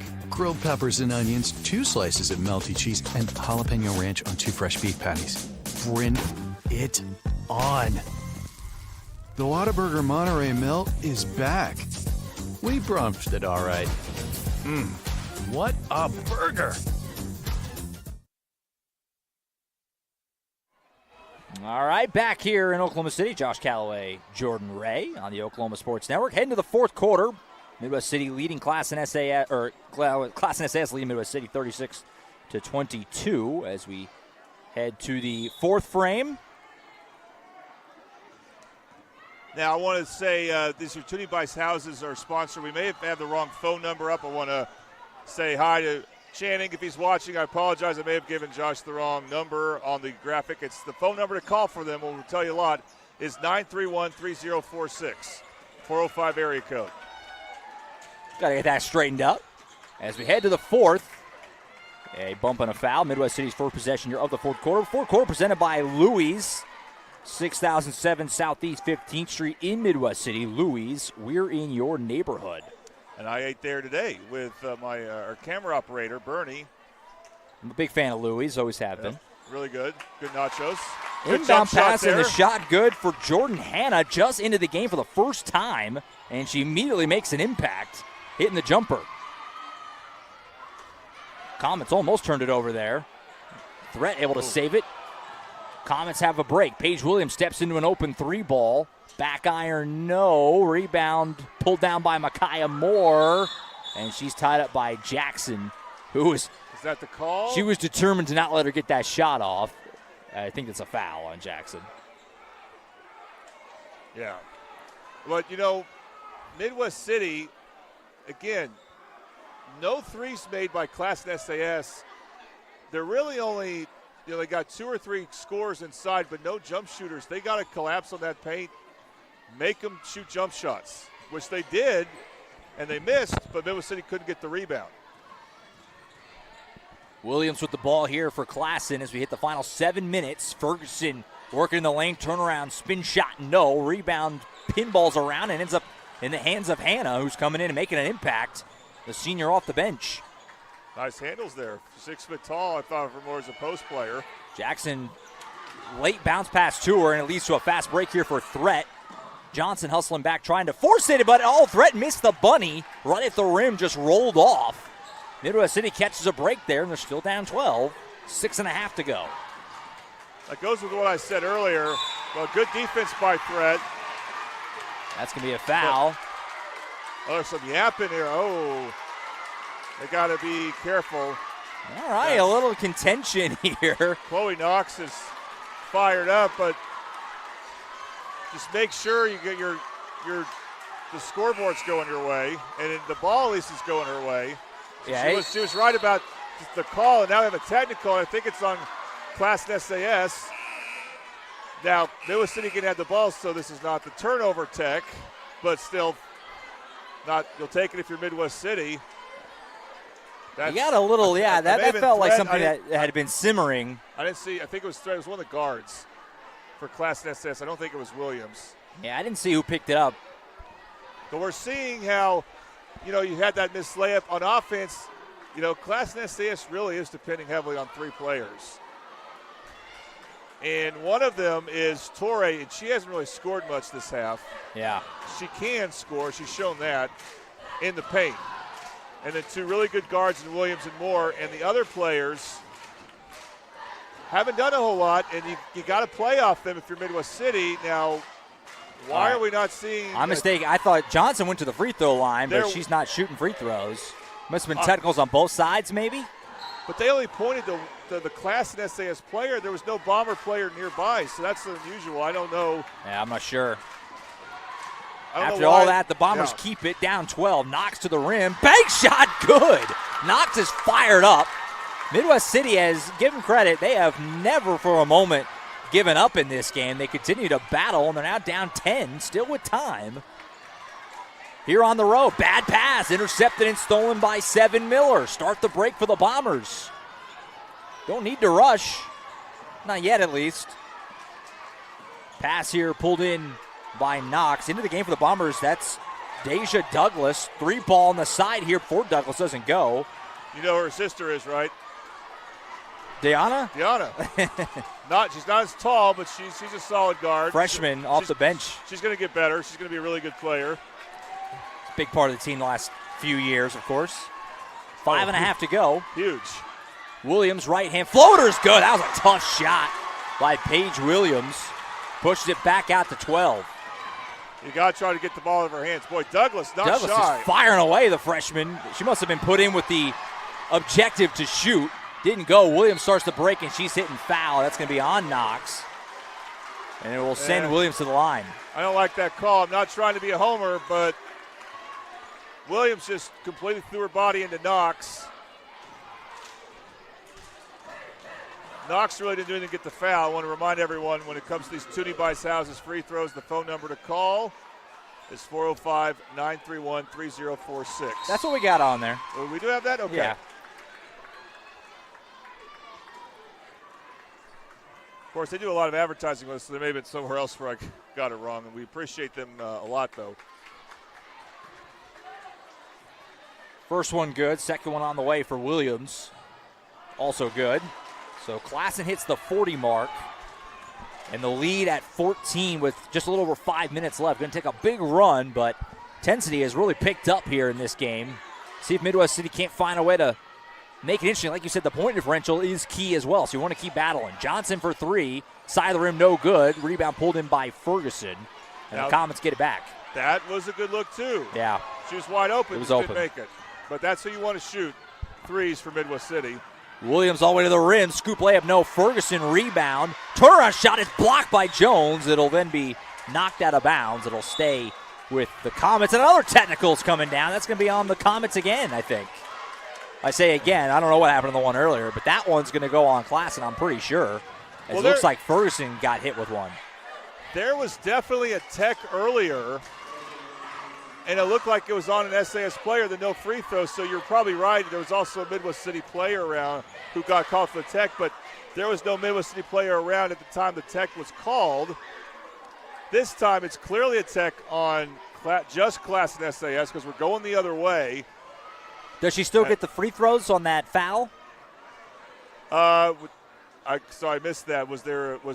She was fouled. Oh no, excuse me. It wasn't a foul. You're right. It was knocked out of bounds. You're right. You're right. So there we go. There's that technical. That's a turnover.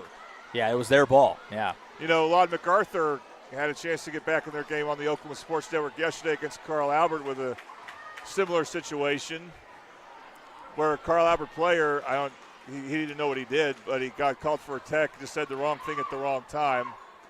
Turned out not to matter a whole lot, and this may not matter much because Midwest City's not making free throws, but at least they get the ball back. Yeah, assuming Midwest City can't come back in this game, the free throw shooting definitely going to be something that'll haunt them a little bit, as that second one does rattle home. I mean, you're down 13 right now, and they've missed, I would say, at least 6, maybe more free throws. I mean, you may get those 6 points. This game's a lot more interesting right now. And I've never seen a girls' game with so many technicals. And I'd say that about a boys' game too, but I did the Midwest City, Del City boys' game in December, and there were a lot of teams in that one. But the reason I say that, Coach Knight had a technical, almost a bad pass there. The first step, that's why she's still sitting down. Jumper good for Hannah. So it's a 3-point possession. Yeah. I think we've got a timeout snuck in. Yeah.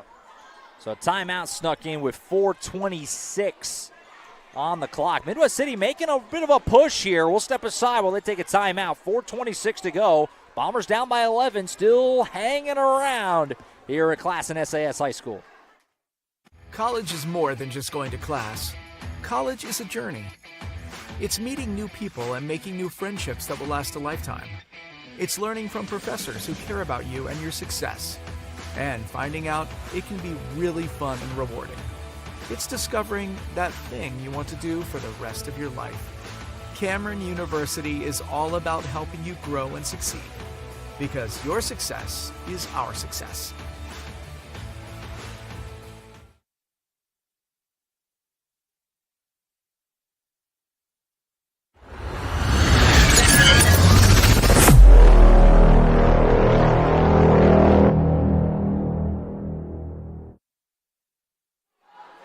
All right, back here in Oklahoma City, Josh Calloway, Jordan Ray on the Oklahoma Sports Network. Classen SAS leading Midwest City 40-29. First of our double dip tonight. We'll have the boys game here coming up shortly after this one finishes. Gotten interesting. Midwest City has been down pretty much all night, but they've hung around here.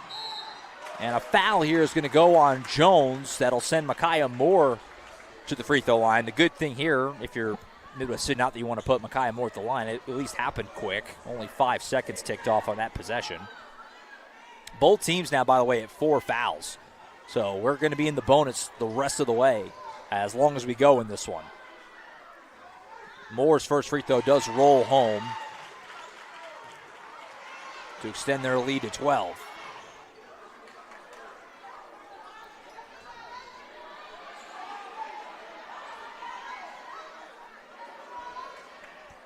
Now officials having a conversation here. I'm not sure what that was about. Yeah, we're going to have a loud crowd for the boys game. I don't know why they did that. No, they sent them packing. They only let them shoot the one free throw. She didn't get to attempt her second free throw. I don't know what happened there. So that makes no sense. It's not a 1-and-1. Second free throw didn't get attempted.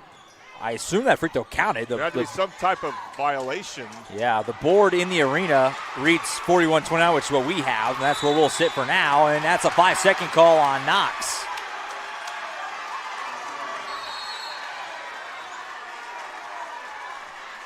Of course, Knox, who was at the center of the kerfuffle, we'll call it earlier. So the Classen faithful honor a little bit on that turnover.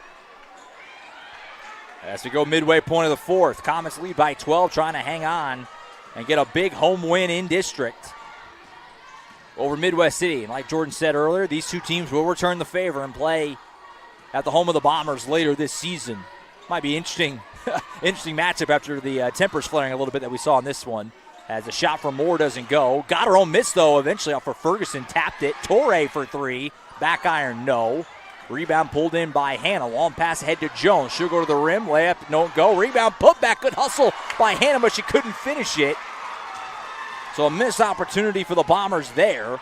Williams now will race down the floor. Euro step later. Floater won't go. It was a great move, but didn't finish.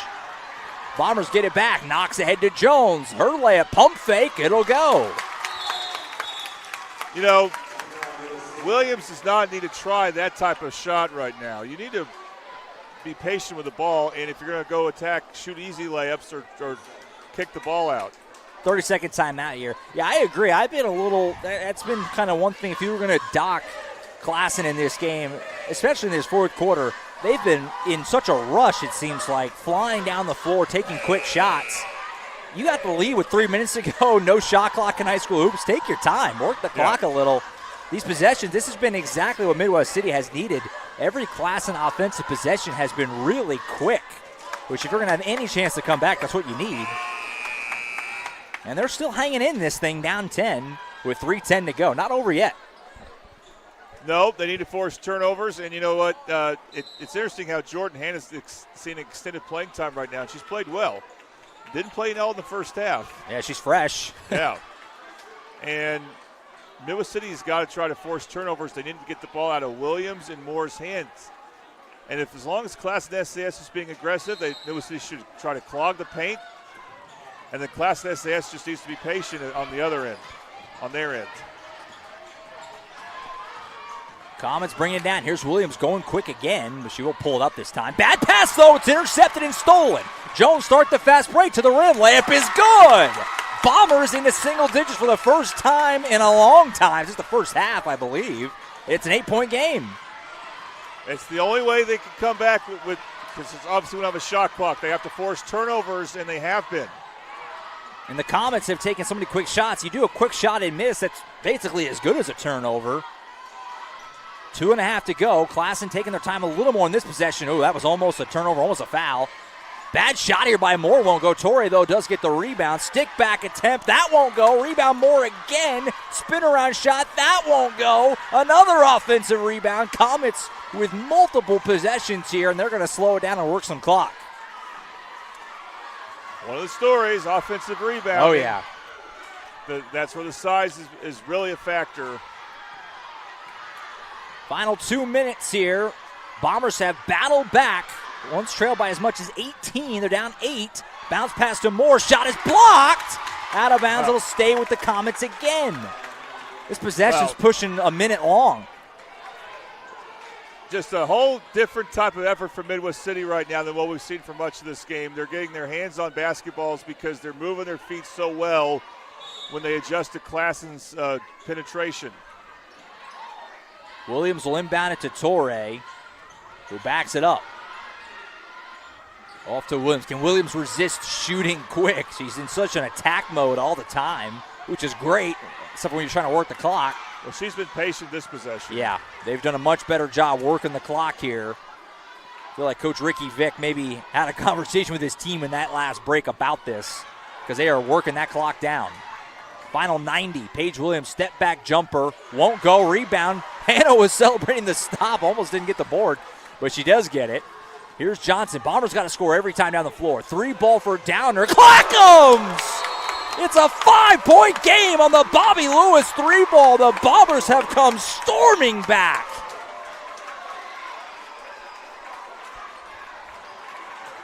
We want to thank Bobby Lewis for sponsoring those threes. He's got great rates in offices in Del City and in Choctaw. And he's from State Farm. He's a really great guy. What a great shot. Sponsor for us. And then he loves that sponsor because those 3-point shots, when they take place, you remember them. So you remember the sponsor that goes with it. Bobby Lewis 3 ball, like you said. Choctaw location, call him at 405-281-6700. Del City location, 405-670-3665. Well, Jordan, this is borderline stunning. Obviously, you got a ways to go here. Still down 5 with a minute 15, but they were down 18. This game looked obviously very to be in hand for the Comets. But it's an 18-5 run, and the Bombers have got a shot here. If they can find a way to play good defense, maybe get some missed free throws, who knows? They might have a shot here down the stretch. Yeah, you know what? I'm afraid for Midwest City's sake, this might become like OU on Wednesday. Don't get me started. Where they make this great effort finally after being down. I know that's why I said it. After being down by the 18 and 20 point range, Midwest City girls were down 18 here, and it may be too late, but not yet. There's still time. I'm just surprised Classen SAS has not had better possessions lately. They looked like at times they were unstoppable with their size. At the very least, you've worked into that point differential like we talked about, but Bombers still got win on the mind here as they'll try and force the issue. Here's Moore, mishandled, tough shot. That goes. Boy, you got him to take the shot quick, but Moore just hit it. And the lead goes back to 7. Another timeout. Timeout taken here by the Comets this time, I believe, it looks like. Yeah, it's a full timeout. We'll go ahead and take it, too. 59.2 to go. Classen leads by 7. Bombers in a rally. Can they keep it going? We'll find out after this break on the Oklahoma Sports Network. College is more than just going to class. College is a journey. It's meeting new people and making new friendships that will last a lifetime. It's learning from professors who care about you and your success. And finding out it can be really fun and rewarding. It's discovering that thing you want to do for the rest of your life. Cameron University is all about helping you grow and succeed. Because your success is our success. How can you describe Whataburger's honey barbecue chicken strip sandwich? The chicken just has a certain... And then there's the sauce that just gives you a little bit of... And the cheese? It's the exact right amount of... It's almost too hard to put it into... Yeah, that's the word I'm looking for. The honey barbecue chicken strip sandwich at Whataburger. Just like you like it. All right, back in Oklahoma City, Josh Calloway, Jordan Ray on the Oklahoma Sports Network. Midwest City trailing Classen by 7. They have the ball back in the final minute, trying to make a furious rally. Bombers once trailed by 18 to cut it all the way down to 5. Threat will knock this out of bounds. It looks like Classen's going to 1-2-2 zone. It's not necessarily going to mean you're going to get open threes against that zone because you can extend your defense out in the perimeter there. But Midwest has got to try by getting in the middle somehow. Whoa. Oh, and a deflection and a turnover, something you couldn't have, obviously, there, as Williams gets her hands on it and forced the turnover. And the Comets now are going to be, obviously, in no rush at all. Trying to work some clock. Ball movement to Ferguson. Got it blocked by Knox. That like it was off of Ferguson, I thought, but they're going to say it. Jays at this, and I thought Knox blocked that back off of Ferguson. Yeah, that was a big shot. Or the previous possessions, we have another timeout. Classen didn't really take any early, so they had them all here at the very end of the game. They still have one more even after this one. It's interesting they're calling these timeouts just because they're ahead, but they're not taking it for granted, even though they have the ball in a 7-point lead. Problem for Midwest City, the last possession where Morris scored, they were trying to trap her. It just wasn't a very good trap. When you trap a player, you need to funnel her to where the second defender is, and she went away from that, made a good shot. And then you saw the turnover there. They have got to find a way to quickly attack a zone, and they can get threes out of that, but they can't just dribble into the teeth of the zone. And if they do that, you're going to continue to see more deflections, which is one of the major storylines. Offensive rebounding and deflections. But again, Josh, you got to think about district points. Yep. So you keep playing hard and just try to get every basket you can. Could be the difference later in the year. You never know. So Comets get it back, and that's an immediate foul. And the teams are in the bonus. So, yeah, not a bad foul. It's not a 1-on-1, of course, but you had to, you might as well. That's the aspect I miss with the 1-on-1s because you really kind of felt like you always had a shot. Not that the Midwest State doesn't still have a shot with some missed free throws. Still high school basketball, but the 1-on-1 was a little bit of the chaos. Well, and the Comets are so good at the free throw line. Yeah, they've been excellent tonight. That's been really, I don't know if you'd say the difference in the game, but certainly a big one. As Moore hits them both. That along with some sloppy Midwest City offense. Although both teams have played sloppy on offense, but Midwest City more so. Clock hasn't started yet. These are all bonus seconds right now for the Bombers. 3-ball won't go. Rebound pulled in by Hannah. Johnson will fire a 3. That one air ball's long. And Williams pulls it in. And it looks like the Comets are going to get out of here with a big district win. 18.3 on the clock as some free throws coming up here for more. I was going to maybe ask you, does it change your mindset as a coach here of let's just not even foul to get out of here with the score as close as it could be? Or do you still just coach it like you would normally, try to come back until you can't? That's an interesting question. I think the coaches, because it's so new, they're not going to think like that right now. Yeah. I don't think they're going to think like that too much where you just say, no, don't foul, let them run the clock out at this point. Second one didn't go, but Williams got the rebound And the Comets might be able to dribble this out. No, they're going to fire. Threat for three. Doesn't go. Rebound comes out. Williams gets it. Bounce pass off to Moore. Final seconds. Shot is blocked. Knox gets the rebound. 5 seconds taken down. Might get one more shot off. It's a long two. It won't go. And that'll do it. A spirited effort by Midwest City to battle back into it. But in the end, Classen holds on for the 46-36 win to move to 8-2 overall, 6-1 in district play. The Bombers fall to 8-4, and we'll go to 5-2. Excuse me, Classen 6-1 in district play. Midwest City 5-2. By the way, Del City looking like they will come back and beat Duncan. Now there's still time as far as I can tell, but they have come back and taken the lead, so they figure they'll remain undefeated. And Midwest City, so the situation will be this. If they are within a game of Classen SAS, when they have the rematch, they need to win by 11 points or more to have a tiebreaker. Where would you like to go for the Triple Elite Screen Printing Player of the Game? Well, that's a Mid-Del. You can do the honors. That's a Mid-Del award, so we will give it to a Mid-Del player, even though the two best players were and I forgot, I lost my track of line. Williams and Moore for Classen SAS. And this is hard, but I think that I really like the way Jordan Hanna played in the second half. So I will go with her. There's a couple other players who played hard, but I like how Jordan Hanna was very aggressive and made some jump shots. Yeah. In the fourth quarter especially. Jordan Hanna, our Triple Elite Screen Printing Player of the Game. Find world-class designs and hot new styles at Triple Elite Screen Printing. So there you have it. Classen SAS beats Midwest City 46-36. Like I said, go to 8-2 overall, 6-1 in district play. Midwest City goes to 8-4, 5-2 in district play. All right, Jordan and I will step aside here for just a few minutes. We'll come back and we'll have you ready for the next game as the boys are on the floor. They're warming up.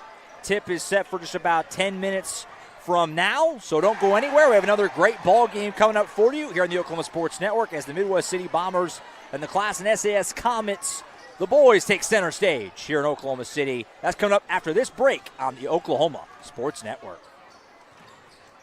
Have you ever seen an insurance commercial and asked yourself, are they really telling me the truth?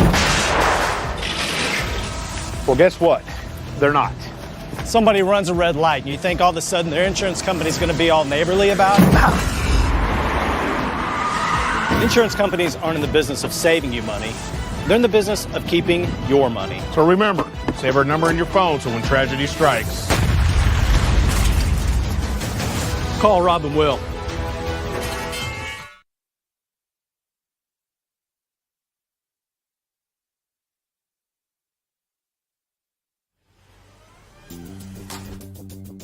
Whataburger, please print back the Monterey melt. Print back. Okay, yeah. Message received. We're printing it back. Grilled peppers and onions, 2 slices of melty cheese, and jalapeno ranch on 2 fresh beef patties. Print it on. The Whataburger Monterey melt is back. We brumped it all right. What a burger! College is more than just going to class. College is a journey. It's meeting new people and making new friendships that will last a lifetime. It's learning from professors who care about you and your success. And finding out it can be really fun and rewarding. It's discovering that thing you want to do for the rest of your life. Cameron University is all about helping you grow and succeed. Because your success is our success.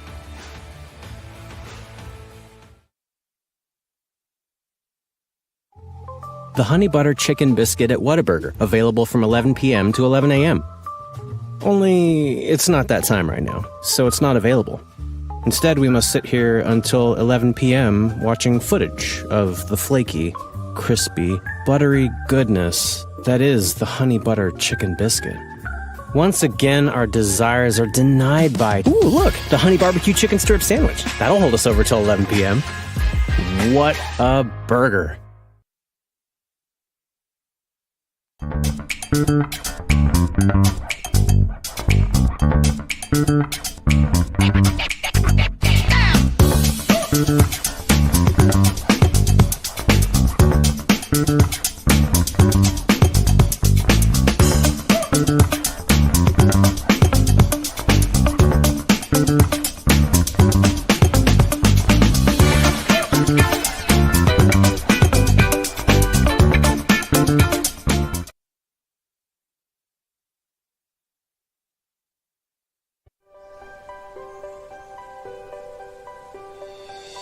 If you've lived in Oklahoma long enough, you'll know that we get extreme weather. With that extreme weather comes hail damage to your roof and an insurance claim. When that happens, there's not a better company to deal with on your insurance claim than Cantrell Roofing and Construction.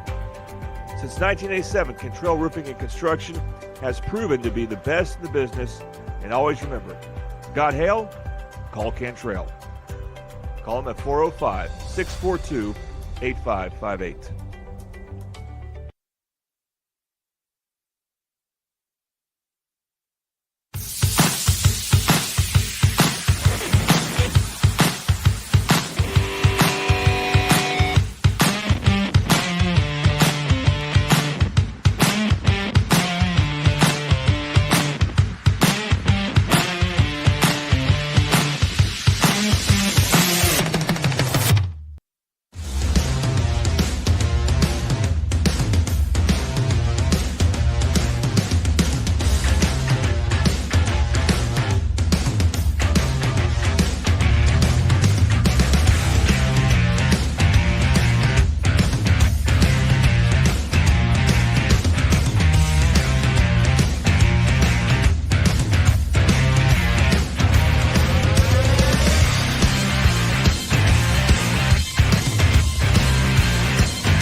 Alrighty, welcome back here to Oklahoma City, Oklahoma. Josh Calloway, Jordan Ray. Glad you could be with us on the Oklahoma Sports Network. Getting ready for the second game of our double dip. The Midwest City Bombers and the Classen SAS Comets. An entertaining first game of the night on the girls' side. Hoping for more of the same on the boys' side as the Bombers and the Comets get ready to get this thing going. Josh Calloway, Jordan Ray with you. All right, Jordan, good first game of the night here. Hoping for more of the same in game two.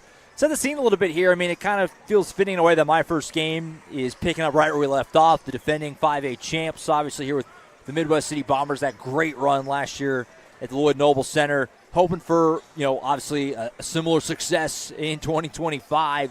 Big game here in district play, taking on the Comets. What are some thoughts for you as you go into this ball game here tonight, and what the Bombers try to do to try and get a big road win? Well, last year, part of the run for Midwest City, it began when they went undefeated in district play, and that was really it kind of sent a message to themselves and the rest of 5A that they were back, because they were really bad the year before. Even though they were in 6A, they would have been bad no matter what class they were in. Mm-hmm. And so this year, it's been a struggle, as we'll see in district play, or the district standings. They had lost 3 games in a row, and this has turned out to be a pretty tough district on the boys' side, because on the girls' side, Del City's really good. On the boys' side, Del City's also really good. But on the girls' side, on the boys' side, Lawton High and John Marshall are pretty good. They're playing each other, by the way, for first place over at John Marshall. The girls' teams are not that good, so it's not as deep on the girls' side.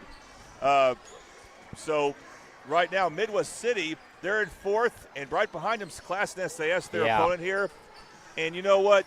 The more you talk about and analyze things, knowing how the matchups work, the more you realize every seed matters. If you can bump up 1 seed, it matters. Even if you don't get home court because you didn't finish in the top 2, you still have a more favorable matchup probably waiting for you if you go from a 4 seed to a 3 seed. Midwest City has ground to make up, but all their losses were on the road. They played all the good teams on the road, all the teams down there in the bottom at home. And that continues. I think Classen SAS is a good team. They lost to Del City on Tuesday, but not by much, by about 12 points. That's about where Midwest City was. So that doesn't mean they're even, but we'll see. And Midwest City's had to play, again, the best teams on the road. We'll see what happens when they go and start playing these teams at home. But they got some ground to make up. Coach Noel did tell me after the Altus game they still want to play for a home district. They got to catch either Del City or Lawton. Probably Del City would be the easier team to catch on paper because Lawton beat Del City earlier, but we'll see. The rematch might be different. Right. And they got to somehow catch John Marshall, and those games will take place later, and they got to win this game. And again, you want to be a 4 seed if you can. because you'll play, in theory, an easier opponent in the first round than you would if you're a 5 seed, and you even want a 3 seed if you can get that, because in theory you'll play an easier team in the regional championship game if you get to that point. So again, seeding matters. Yeah. Another game where seeding goes a long way. Now in this case, these teams are playing for 4th place. Doesn't sound as important as 2nd place, but it's still important. Yeah, we talked about at the top of the broadcast, that move in 5A, 6A to districts more like the other sports. It's made these types of games much more critical than they used to be. I mean, every game is always important to help your positioning for the postseason, but when it's much more cut and dry of you win this game, you're in 4th, you lose, you're in 5th, and it can hurt you in the standings. And like you said, every spot you can move up is huge when you get to your postseason. Your path to try and get to the state tournament, these types of games are big, and this is a big one tonight, and I'm excited to see it. This is an important game. The loser of this one's going to be hurting a little bit. Yeah, now the give and take is now in this new settings, the tournament games don't matter as much, but the teams don't play like it. So as long as the teams don't play like it, then the tournaments are still going to be a good thing, and that's not going to be a problem. And the Midwest City still has scheduled some very tough non-district games because, again, those don't hurt your standings, but you still go for the win, and they've won those games. That gives them confidence that they're still good. They've just had a losing streak in district that they did end, but now they need to go win on the road in district. That has not happened yet. And the other thing about district play is, Josh, if you remember, those last 3 or 4 regular season games didn't mean a thing because the brackets were already out. The seeding was already determined. That's not the case anymore. So we could have some very meaningful games the last couple of days of regular season play. Absolutely. We're excited for this one. We hope you are too. We're going to have the national anthem. We'll step aside. We'll come back with the lineups and the basketball. Midwest City, Classen SAS coming up next on the Oklahoma Sports Network. Have you ever seen an insurance commercial and asked yourself, are they really telling me the truth? Well, guess what? They're not. Somebody runs a red light, and you think all of a sudden their insurance company's going to be all neighborly about it? Insurance companies aren't in the business of saving you money. They're in the business of keeping your money. So remember, save our number in your phone so when tragedy strikes, call Rob and Will.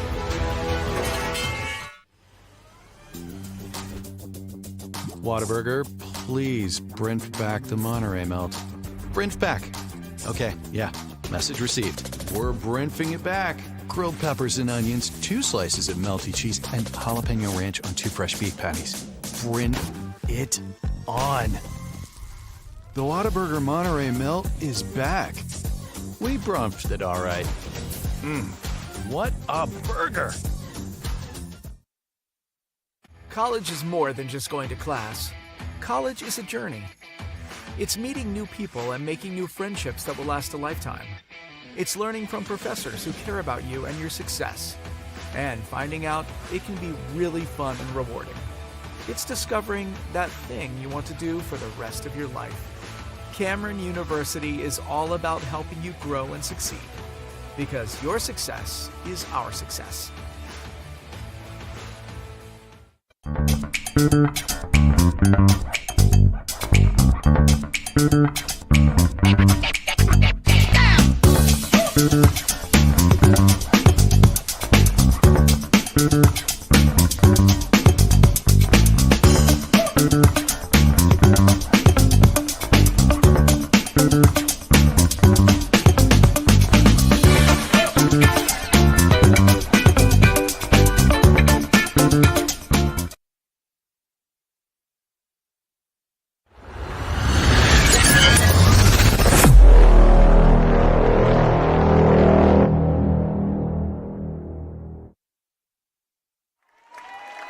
Back here in Oklahoma City, Josh Calloway, Jordan Ray, and the Oklahoma Sports Network. Getting ready for this one, Midwest City and Classen SAS. Starting line is presented by Dynamic Health Clinic. At Dynamic Health Clinic, Dr. Kaufman specializes in athletic injuries, is able to get athletes back in action very quickly using a system called Advanced Muscle Integration. Play better, recover faster at Dynamic Health Clinic. First for the Midwest City Bombers, who are obviously on the road here tonight. Number 1, Ryan Holloway, 5'9" junior. Number 2, Caleb Stevens, 6 foot even junior. Number 4, Mason McKenzie, 6'1" senior. Number 5, Deshaun Denson, the 6'3" junior. Number 32, Kenyon Brown rounds it out, the 6'5" sophomore. Of course, the Bombers coached by Tori Noel, the defending 5A state champs. As for Classen SAS, the home squad tonight, number 0, Amante Montague, sophomore guard. Number 1, Evan Gunn, a junior guard. Number 2, Josiah Morales, sophomore guard. Number 4, Triton Wallace, a senior guard. And then number 12, Jaden Wilson, a sophomore, also listed as a guard. So 5-guard lineup, at least based off the official Classen roster. We don't have official heights for Classen, but no real big guys. So maybe a little bit of a positionless lineup here for the Comets under head coach Kendall Cujo. Well, that's good for Midwest City, actually. They got a little bit of size. I don't know if they'll use it much with Kenyon Brown. He's still very raw sophomore. He doesn't even jump center. Mason McKenzie does. But Midwest City has no excuse for not being good on the defensive glass here. Opening tip won by the Bombers. They'll have the possession first. Glad you could be with us on a Friday night. Had a great game to kick off our night with the girls' squads. Classen winning a competitive ball game. Bombers trying to make a big comeback, hoping for more of the same on the boys' side. Midwest City, a turnover on the first possession of the ball game. Well, their 2 inexperienced starters are number 1, Ryan Holloway, and 32, Kenyon Brown, and both were very shaky with the ball there. So other players need to really create something for Midwest City, including that guy, Caleb Stevens, who tried to get the steal there. Comets able to save it. Winds up an open 3 in the corner for Wallace. Clackham's a 3-ball to start the night for Classen. So a Bobby Lewis 3-ball, and the Comets are on the board first. So when Stevens fell down, other players from Midwest City had to rotate over, and that led to the open 3. So Bombers have it back. Right-hand floater here, left just a little bit short by Brown. Rebound pulled in by Wallace, and the Comets started back the other way, leading 3-0 very early here on their home floor. Montague with it, gives up to the top to Wilson. Wallace now back with it once more. Right side Gun gives it back to him. Hit the 3 earlier and put on the floor this time. Drive the baseline. Layup is blocked, but not cleanly. As they're going to say Denson got him on the arm. And it will send Triton Wallace to the free throw line here for the Comets. Okay, I could be wrong about this, but I think he may have been at John Marshall last year. The name sounds familiar. If I'm wrong, I apologize, but either way, he makes the first Toonie Bice House's free throws. And that's because McKenzie gave up kind of a driving lane there, and the defense just collapsed a little slowly, and that's why Denson gets the foul. And just like the girls' team went up 5-0 for Classen SAS, the boys' team does as well. Toonie Buys Houses charity stripe. Toonie Buys Houses. We buy homes in any condition. If you or someone you know needs to sell a home for any reason, please call today for a cash offer. 405-931-3046. 3-ball didn't go for the Bombers there. Almost got the rebound, did Brown, but he couldn't quite corral it. And so the Comets get it back, leading 5-0 here early. Trying to build on it, but that's not going to help. A turnover is pass wide of the mark. No, but it's a dead ball turnover. Bombers want to get steals. That's their game. I'm surprised we haven't seen more of McKenzie, Stevens, or Denson again attacking the basket. Instead, we saw Kenyon Brown kind of take an off-balance shot there. Here's Denson with it for Midwest City. He'll fire a 3 from the right wing. Rimmed off, was right on line, but couldn't get it. Tap out goes right into the hands of Montague. He'll start the break for the Comets. All the way to the rim, puts it in. Well, McKenzie had to be careful not to get a second foul there. So Midwest City in a 7-0 hole as Holloway gives it up to Stevens. Left side Denson underneath to Brown. Had it poked away, got it back. Gives it back out to Denson. Takes some contact. He'll put it on the floor now. Left-hand pass to the right side. Holloway open 3 on the wing. Rimmed off. McKenzie almost got the rebound just off his fingertips. And the Comets have it back up 7-0. So a hot start for the home team here, trying to add on to it. Right to the rim. Scoop layup attempt won't go there for Gunn. You know, that's a travel and a turnover. You're going to see subs there. These are not the best players for Midwest City. Now you're going to see a couple of, well, I don't know. We haven't seen Bubba Davison yet, but he's one of their 5 best players. We do have, I believe, Jarvis Nash in. And he is asked to actually not start, but you remember him from that championship game, Josh. He played out of his mind. Oh, yeah. And they need something. They're down 7-0, and they're not playing very well, and I think they need more reliable ball handlers on offense. And Ryan Holloway, he's been shaky with the basketball with 2 turnovers. And again, Kenyon Brown, he's limited with what he can do. I think he's effective if you can draw him in space. But what we're seeing actually, Josh, is even though he was injured for a few games, but Chance Bubba Davis played in the game Tuesday only in the first half, and he is not suited up. Now we can see the Bombers bench. Yeah. That's a big one. They didn't have him against John Marshall, and that was a big part of that. So they're playing shorthanded. They need a couple of guards to step up. Do the Bombers. Make sure we get our first quarter sponsor in, which is Scrambled. Starting this game the way you should start your day with Scrambled for breakfast or brunch. Try their chicken and pancakes, deep fried French toast. 1742 Northeast 23rd Street in Oklahoma City. Call them at 405-900-5972. Scrambled. So a good start for the Comets here on their home floor. Got a wet spot maybe here. So they're going to play through it. Lead 7-0, and they have the basketball. Really nice crowd here in Oklahoma City. We were kind of talking about that in between the games. It's pretty filled in this place. Not a real big gym, obviously, pretty intimate setting here, but we're packed in. This has got a chance to be a really good environment. Yeah, this is the only team in the district that Mississippi hasn't played yet. Save for Classen SAS, obviously, and so we'll start to see rematches after this one. Yeah. That foul there on the Bombers. That was their second of the quarter. Also just on the floor. Here's Wilson with it. Gives up left side to Montague. Wallace now.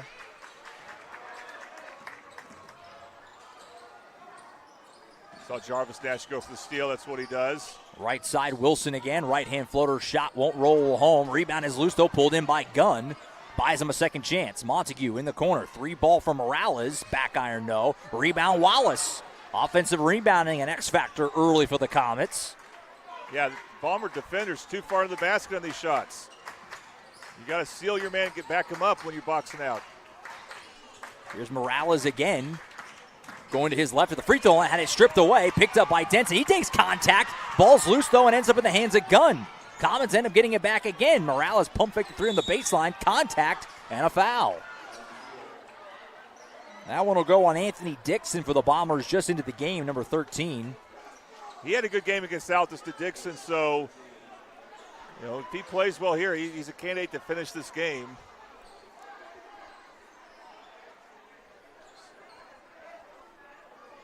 Didn't give him the shot on that, but it is the 3rd foul on the Bombers and not even quite half a quarter yet. Here's Morales again. He'll pump fake, pulls up. Oh, that was a tough shot. It was partially blocked, I think. Got his own miss, and then another foul on Dixon. This time I do think we'll send Morales to the line. It was a nice block by Jarvis Nash just into the game. You gotta be able to finish that by getting the loose ball. Yep. 4 fouls. They couldn't get a rebound. They couldn't get a loose ball there. And Classen gets rebounds because of it. Mississippi's going to make an interesting sub here. Brandon Dixon will come in. He didn't play the first half against Altus, did the second half. He's a good football player. And that's a short stint there for the other Dixon, Anthony Dixon. He got 2 quick fouls. Yeah. Didn't help. They're not related, by the way.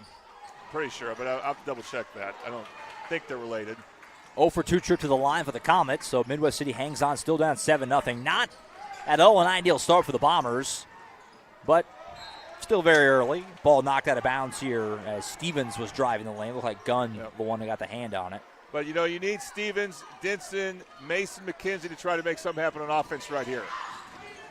Battling in here is Dixon. He lost the handle. Well, he's trying to back his way to the rim, but then had it stripped away. Wallace scoops it up for the Comets, and he'll set up the offense for Classen. Hands off to Montague. Montague at the elbow. That's a travel. So that's what Jarvis Nash does. He's so pesky, and he helps at the right time, and he forces you to he gets in your way and stops you while you're doing, and he can do it real well without fouling usually. Bombers looking for their first points. Here's Dixon. Hands off to Denson. He'll fire a three. Clackums. He can shoot it.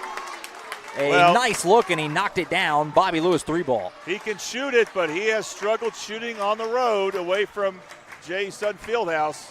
We'll see if this game can change that. Wallace left-hand shot won't go. It's a charge. Yeah, I would complain about that if I was Coach Cudjoe, who I know from Classen SAS. We were at Western Heights together for 1 year. I wasn't the coach then, but I do remember him. He was the coach. I was a teacher. But I did not agree with that call, and Middle City got a benefit. I think Stevens was still moving when the contact took place. Would have been free throws whether they gave him the shot or not. That would have been number 5. Denson, meanwhile, has it back for the Bombers, who trail by just 4 after his 3 a moment ago. Denson puts on the floor, gets up right side, 3-ball for Nash. Clackums! Back-to-back triples. Bobby Lewis 3-ball. And the Bombers, just like that, within 1. They're streaky, but they can get hot, and they can get hot in a hurry. This game is weirdly the same as the game we had earlier with the girls. They also had 2 early threes to cut it to 1. Montague to the rim, finishes through some contact. That was well done. Breaks the little 6-0 run for Midwest City. Now we have whistles coming back the other way. It's going to be a foul on the Comets. The difference is the girls, they banked in 2 threes. You're like, you're probably not going to duplicate that often. For the boys, those shots are good threes, actually, for those guys. That being Nash and Denson. And we'll see if that leads to more spacing in the paint. Second foul on the Comets, by the way. Now we have whistles third before the inbound. Is this another foul on Classen? Well, we're not going the other way, so. Yeah. Looks like it was a foul before the inbound, so that's the 3rd now on the Comets. They still have another one to give here in this opening quarter. How that moves the ball to the baseline. And Midwest City usually has some good baseline and bounce plays. In fact, they had a good one, but Brandon Dixon couldn't finish. Well, he did get open briefly for a moment there. Let's see what happens here. Stevens will inbound it for the Bombers. Does so, looking for Denson, but had it poked away. Denson and Nash are kind of, the spacing wasn't great there. Never mind, bad baseline and a bounce play. You jinxed it. Here's Wallace for 3 for the Comets. Too strong. Denson pulls down the board. Denson going tough with his left all the way to the rim. Couldn't finish. Rebound pulled down by Wallace. He needs to finish with his left. Yeah. He's had that issue. They make him go left. He needs to be able to use his left hand once he gets close enough in the paint. Comets get it back. Denson almost poked that away. Now you whistle on a foul. This is going to be free throws for the Comets because they're in the bonus. I think that's on Denson. That's his second. Didn't see the signal for who it was on. Stevens the one who comes out of the game. Denson will stay in, at least for the moment. Well, he's one of those guys you trust him if he's in foul trouble. But obviously you have to be, whoever has 2 fouls, you got to be conscientious about how you can play defense. So at the free throw line here for the Comets is Michael Dugas, a sophomore. And he hits the first one with the Toonie by his house's charity stripe.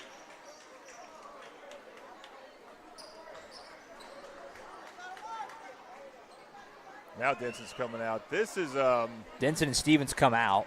This is a tough lineup for Midwest City. We'll see where they get offense from. I would say McKenzie needs to be aggressive here. So does Nash with the ball. This will be Holloway bringing it up for the Bombers here, down by 5. Spin move. Nice pass to Brown. Boy, Holloway's been shaky, but he got away with it there. And I don't know. That was some great ad-libbing. I mean, the way he picked up his feet, that was risky, but it worked. It worked. And a great find and a feed as Brown put it home, cut it back down to 3. Poked away from behind was Nash, but they're going to call a foul here as Jaden Pullen into the game for the Comets. Comets going pretty deep in their bench here in this first quarter. Both teams are, really. But a lot of guys play in this first quarter. Well, Pullen slowed down a bit, and so Nash was expecting him to keep going to the basket and kind of ran into him just a bit, enough for the refs to call a foul. And this is where, as a team, you got to be really careful. You don't want to send Class SAS to the free throw line with a bunch of non-shooting fouls.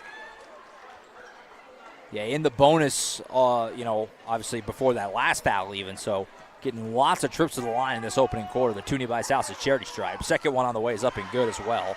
So the lead restored back to 5 at 13-8. Holloway brings it down for the Bombers.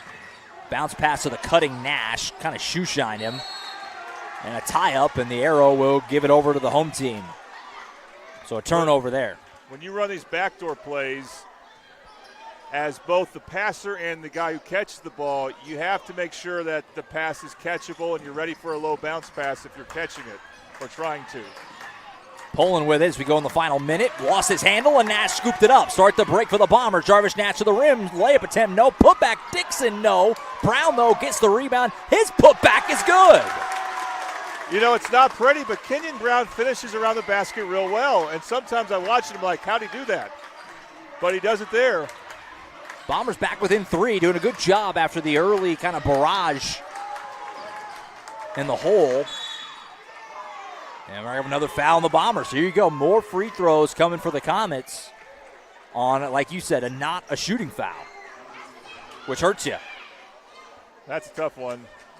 I think there's contact, but, you just have to adjust how the refs are calling it. And, yeah, you're giving up a lot of points here probably because it seems like at this school, I forgot what SAS stands for, but it has something to do with being I want to say and Sciences is the second S. Okay. But the first one. These teams, I was about to say, they seem to have the science down in making free throws. Girls sure did, and now the boys were, but they did miss one there. Yeah, Pullen left that one short. Second one on the way. It is good. So make it a 2-score game again. 14-10, 2-possession game, I should say. As we hit the final half minute of the first quarter. Holloway for the Bombers with it. Drilling with his left. He'll go to his left. Gives up right side to McKenzie. McKenzie going to go all the way to the rim. Spin move. Gives it out to Holloway. Kick out. Open 3 for Jarvis Nash. Left it short. Rebound Pullen. 10 seconds to go in the quarter. Pullen double teamed. Almost a turnover. Ends up in the hands of Morales. He's got 5 seconds. Left side to Gunn. He's going to fire it up. Wallace has got it. Does he know the clock?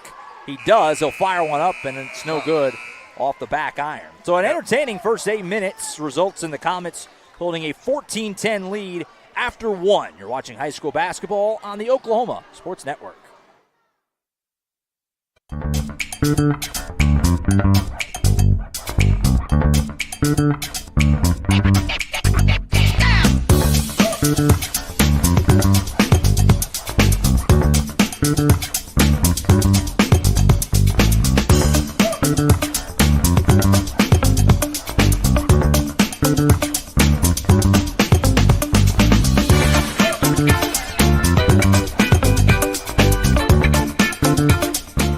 How can you describe Whataburger's honey barbecue chicken strip sandwich? The chicken just has a certain... And then there's the sauce that just gives you a little bit of... And the cheese? It's the exact right amount of... It's almost too hard to put it into... Yeah, that's the word I'm looking for. The honey barbecue chicken strip sandwich at Whataburger. Just like you like it.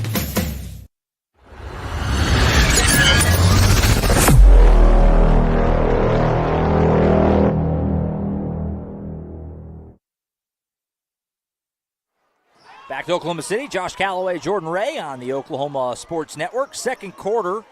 Yeah, so Classen SAS was about to inbound it, but they got the last jump ball, if you remember, Josh. So this should be Midwest City's ball, and it was fixed before anything happened. Good looking out. Yep. By the way, real quick, I want to mention this quickly here because we're now with boys action, but there was one more girls score I want to pass on. This is an Oklahoma Sports Network team. Lon MacArthur girls had a tough break there. They lost 3 district games in a row themselves, and they had to go to Guyman, Josh. The Guyman girls are not bad, as that three-pointer by McKenzie's missed. But Lon MacArthur was able to win tonight 54-49. Oh, wow, great game. 3-ball for Dugas, the other side, Clackham. So a missed 3 for the Bombers leads to a made 3 for the Comets. rough sequence there, and the lead goes back out to 7, 17-10. Here's Holloway mishandling it, but he got it back. Rocket pass in the corner. 3-ball for Jarvis Nash. Side of the rim, no. Dixon, though, runs down the board. Dixon, bounce pass to Holloway. Holloway to the rim through some contact and the foul. You know, I'm still getting used to Ryan Holloway. I would say, if I had to describe him based on the limited times I've seen him, he's just a herky-jerky type of player. Sometimes that scares you when he has the basketball, but then there he made a great cut. Give credit to Brandon Dixon for finding him, and he converted on the and one. Bombers have had some trouble. They got Denson, I think, with foul trouble. He's not playing. He normally would be back in. Bubba Davis is out. They got to capitalize on these free throws when they get them. And he makes his only one, complete 3-point play. Good look at that on the Super Subs instant replay. Super Subs has chicken Phillies. Try the deluxe buffalo or barbecue chicken. Back down to a 4-point game, 17-13. Ball's knocked away. Morales able to save it for the Comets. He'll take it all the way to the rim. Finger roll good.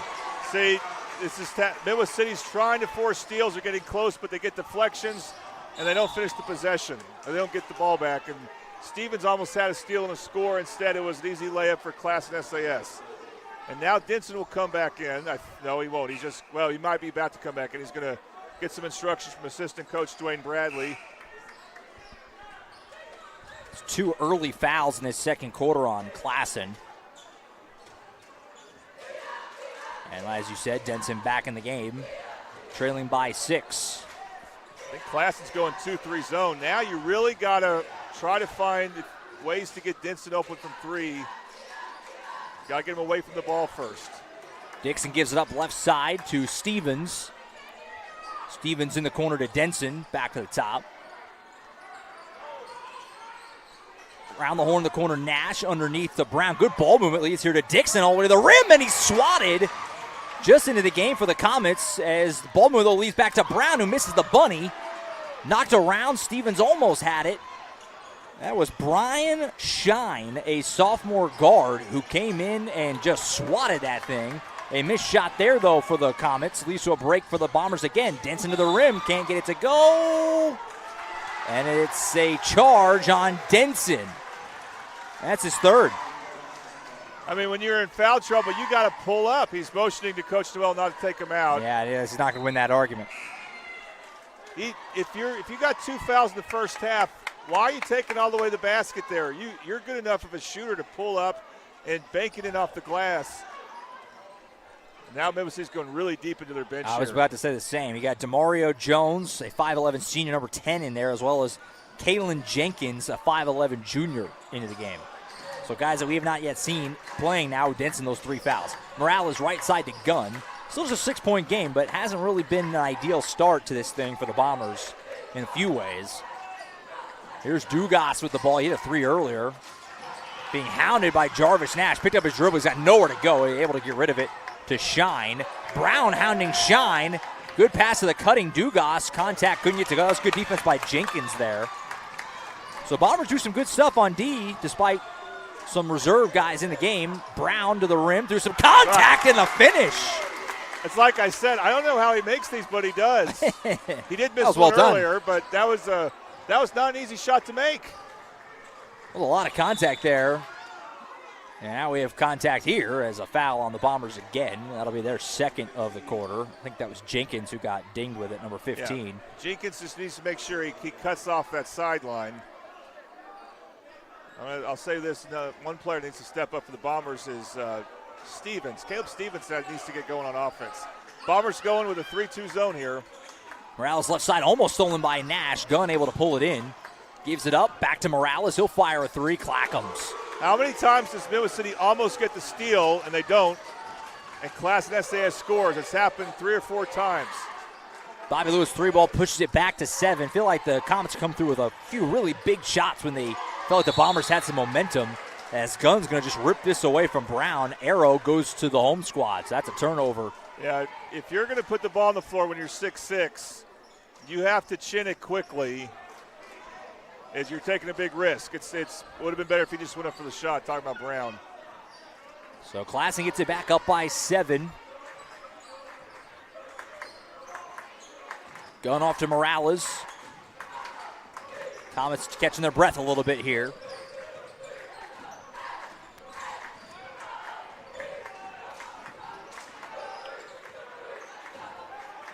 Morales now going to take a timeout. So Coach Cudjoe wanted to talk things over with the way that possession had gotten going for a team to play until halftime. A 7-point lead for the Comets here on their home floor. What do you make of the first 12 minutes here or so for the Bombers? I mean, some nice things, but the foul trouble hurting you? Yeah, foul trouble has limited Denson. They've not having Bubba Davis. They just don't have a lot of shot creation. Like I said, Caleb Stevens needs to get going, and on defense, when they gamble, they need to be able to recover well, but if they don't, if they gamble and they don't get it, Classen SAS has Vernon from three-point range, and they played really good team basketball. Appreciate everyone being with us on a Friday night in January. High school basketball heating up. Obviously, these district games so important. We've got a lot of basketball for you on the Oklahoma Sports Network over the next couple of months leading up to the championship games, which are at the Big House this year. Jordan, in every class at the old Big House, the final go for the old Big House. The new one will be, I believe, ready for next season. And that's going to be a scene that Saturday with every class state championship game at the old school Big House. That's going to be something. I don't know how to make it work. I don't either. You get one overtime game. Logistically, we might have some 11 p.m. tips. Some midnight madness. Oh, yeah. But it will be fun, and we look to be there, of course. Long way to go until then, though, as the shot doesn't go for the Comets. Leads to a break for Stevens and the Bombers. All the way to the rim. Stevens' layup attempt is good. I called him out. There he goes. And Bombers got a break there. They didn't close out well, gave up some dribble penetration, and Classen SAS missed a bunny. And that often happens. You miss a layup on one end, you gave up a basket on the other. Here's Morales with it as the Comets lead back down to 5. Dugas' turnaround shot is good. Tell you what, this kid Dugas off the bench, just a sophomore, he's coming and made some tough shots. And he goes back to 7. He goes high post. He's only like 5'8". Yeah. Ball is loose on the floor. Stevens able to scoop it. Turnaround shot left short. Got his own miss somehow. And he's going to take some contact and a foul. It'll be the third on Classen. I don't know how Stevens ended up got his own rebound on that. Those white jerseys all around him. Yeah, there's another time where Kenyon Brown is going to check out. He puts the ball on the floor. He has to be careful doing that. If you're a tall guy, I know from experience, you put the ball on the floor, the guards are going to be like, there's my chance to get the ball. Stevens will inbound it underneath the hoop. Trying to find somewhere to go. They got to get rid of it soon. He does get it in there to Jones into the game. Left side, open three for McKenzie. Left it long. It was wide open look, just didn't hit it. Yeah, he made a lot of threes against Altus 3 days ago, but Bombers clearly, at least in district play, just don't shoot as well on the road. That's not uncommon. Sure. So they got to figure out a way to avoid that. Pass deflected and stolen by Jones. That was good anticipation. Ahead to McKenzie to the rim. He traveled for the shot, I think. Yep. The layup was good, but he had a little stutter step in there. And it's a turnover. He didn't catch it clean. And that's just a bad break for Midwest City. That's an easy 2 points you need because you're not scoring with consistency right now. So Classen gets it back, leading by a touchdown, 24-17. 2.5 to play in the first half. Morales with the ball. His heels on the Classen logo here at midcourt. Gives over to Wilson on the right side.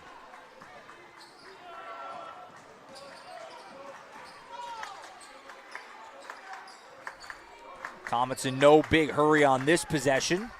Gotta make sure they get a good look. Wallace, left side, back to him. Wilson again. Wilson will drive now. A wild shot. That was a tough one. Didn't go. Some contact in there. No whistles. McKenzie the rebound ahead to Nash, who gives it up to Jenkins, who takes it to the rim and finishes. Again, deep to the bench. This Jenkins player, I've only seen a little bit of him. He didn't play much against Altus. Even though the Bombers blew him out, they need big bench from him, and that's a good finish. After they botched the last finish, talking about Midwest City. Both teams small lineups here, and so Midwest City, they're not giving them much size, but they're this Classen SAS team is quick. Here's Morales firing away on a three, left it short. Good job by McKenzie. Really good job boxing out. Boxing out Shine, who's got the height advantage. And now we have a whistle and a foul here. Looks like on Classen again. That's going to be their fourth. They don't have a measurement on Brian Shine, but he's got to be, I mean, what? He's pushing. If DeMario Jones is 5'11", he's Shine standing by him. He's got to be 6'3", maybe more. Yeah, he's maybe the one guy that he'll come out now. Has some size advantage there. Montague will replace him.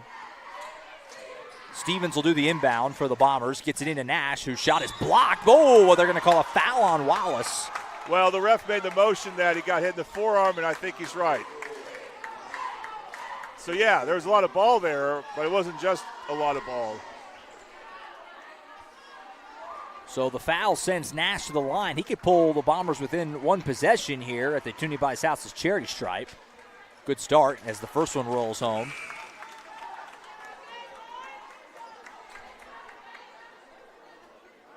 I don't think I ever thanked our second quarter sponsor. They've been up in the corner. Buffalo Wild Wings, 5500 Tinker Diagonal in Del City. Come to Buffalo Wild Wings. Support your favorite Mid-Del winter sports team. Download the team card on your phone. Show your waiter. Your team gets 10% of the proceeds. Both free throws are good. It's a one-score game, 24-21. They're hanging in there. They got, again, some adversity to Midwest City, but they're hanging around. Final minute of the first half. Gunn with it, guarded by Stevens. Good defense there. Didn't leave him anywhere to go. Wilson rocking underneath. Good save by Morales to avoid the turnover. Yeah, that layup written all over it. Here's Pullen with the ball. Gives it back to Wilson at the top. You wonder if Comets are going to try and slow play this thing all the way to the end of the half at this point. Now, we'll see if Coach Noel tells his team he got fouls to give here. I don't think anyone in from Midwest City now is in foul trouble. They got 2 fouls they can give, and they should probably use it as soon as Classen SAS starts to advance towards the basket. So clearly, obviously, Comets are trying to whittle this thing down, make sure they take at least a 3-point lead into the locker room. Wilson in no hurry. We'll see if, like you said, the Bombers use those fouls. 10 seconds. You certainly probably would have right about now. Oh, that's a turnover. He harassed him. Looked like he was kind of being aggressive, knowing like I got fouls to give. I'll push my luck, and it worked. If you're Midwest City, you want to get the ball really to Nash. With 6 seconds, he's the one who can advance it the best. And he's the one that has the ball now. They get it to him. 5 seconds. He has to race down the floor. He's going to go all the way to the rim. Layup is good at the buzzer. What I tell you, he's a fast one, he is. Well, that half ended up being quite good for Midwest City. It was not pretty for a while, but they closed it really strong and turned what was a 4-point deficit at the end of the quarter. Grew out to 7, down to 1. At the end of the first half. So a very solid first 16 minutes, all things considered, for Midwest City. Got to feel like you're in good shape if you're Coach Noel. We'll talk about it. We'll step aside. We'll come back. Jordan and I will wrap up the first half, look ahead to the second half, maybe peek in some scores as well. Also, of course, we'll let you know what's coming up on OSN in the very near future. A fun first half. Halftime report up next here on the Oklahoma Sports Network.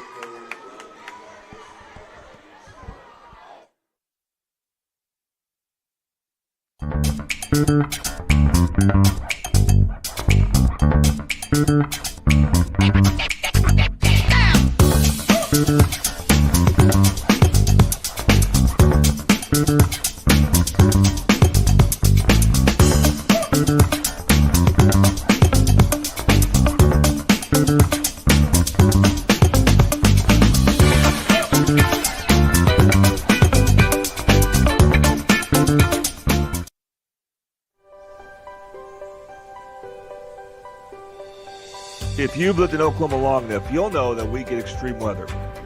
With that extreme weather comes hail damage to your roof and an insurance claim. When that happens, there's not a better company to deal with on your insurance claim than Cantrell Roofing and Construction. Since 1987, Cantrell Roofing and Construction has proven to be the best in the business, and always remember, got hail? Call Cantrell. Call them at 405-642-8558. How can you describe Whataburger's honey barbecue chicken strip sandwich? The chicken just has a certain And then there's the sauce that just gives you a little bit of... And the cheese? It's the exact right amount of... It's almost too hard to put it into... Yeah, that's the word I'm looking for. The honey barbecue chicken strip sandwich at Whataburger. Just like you like it. Have you ever seen an insurance commercial and asked yourself, are they really telling me the truth? Well, guess what? They're not. Somebody runs a red light, and you think all of a sudden their insurance company's going to be all neighborly about it? Insurance companies aren't in the business of saving you money.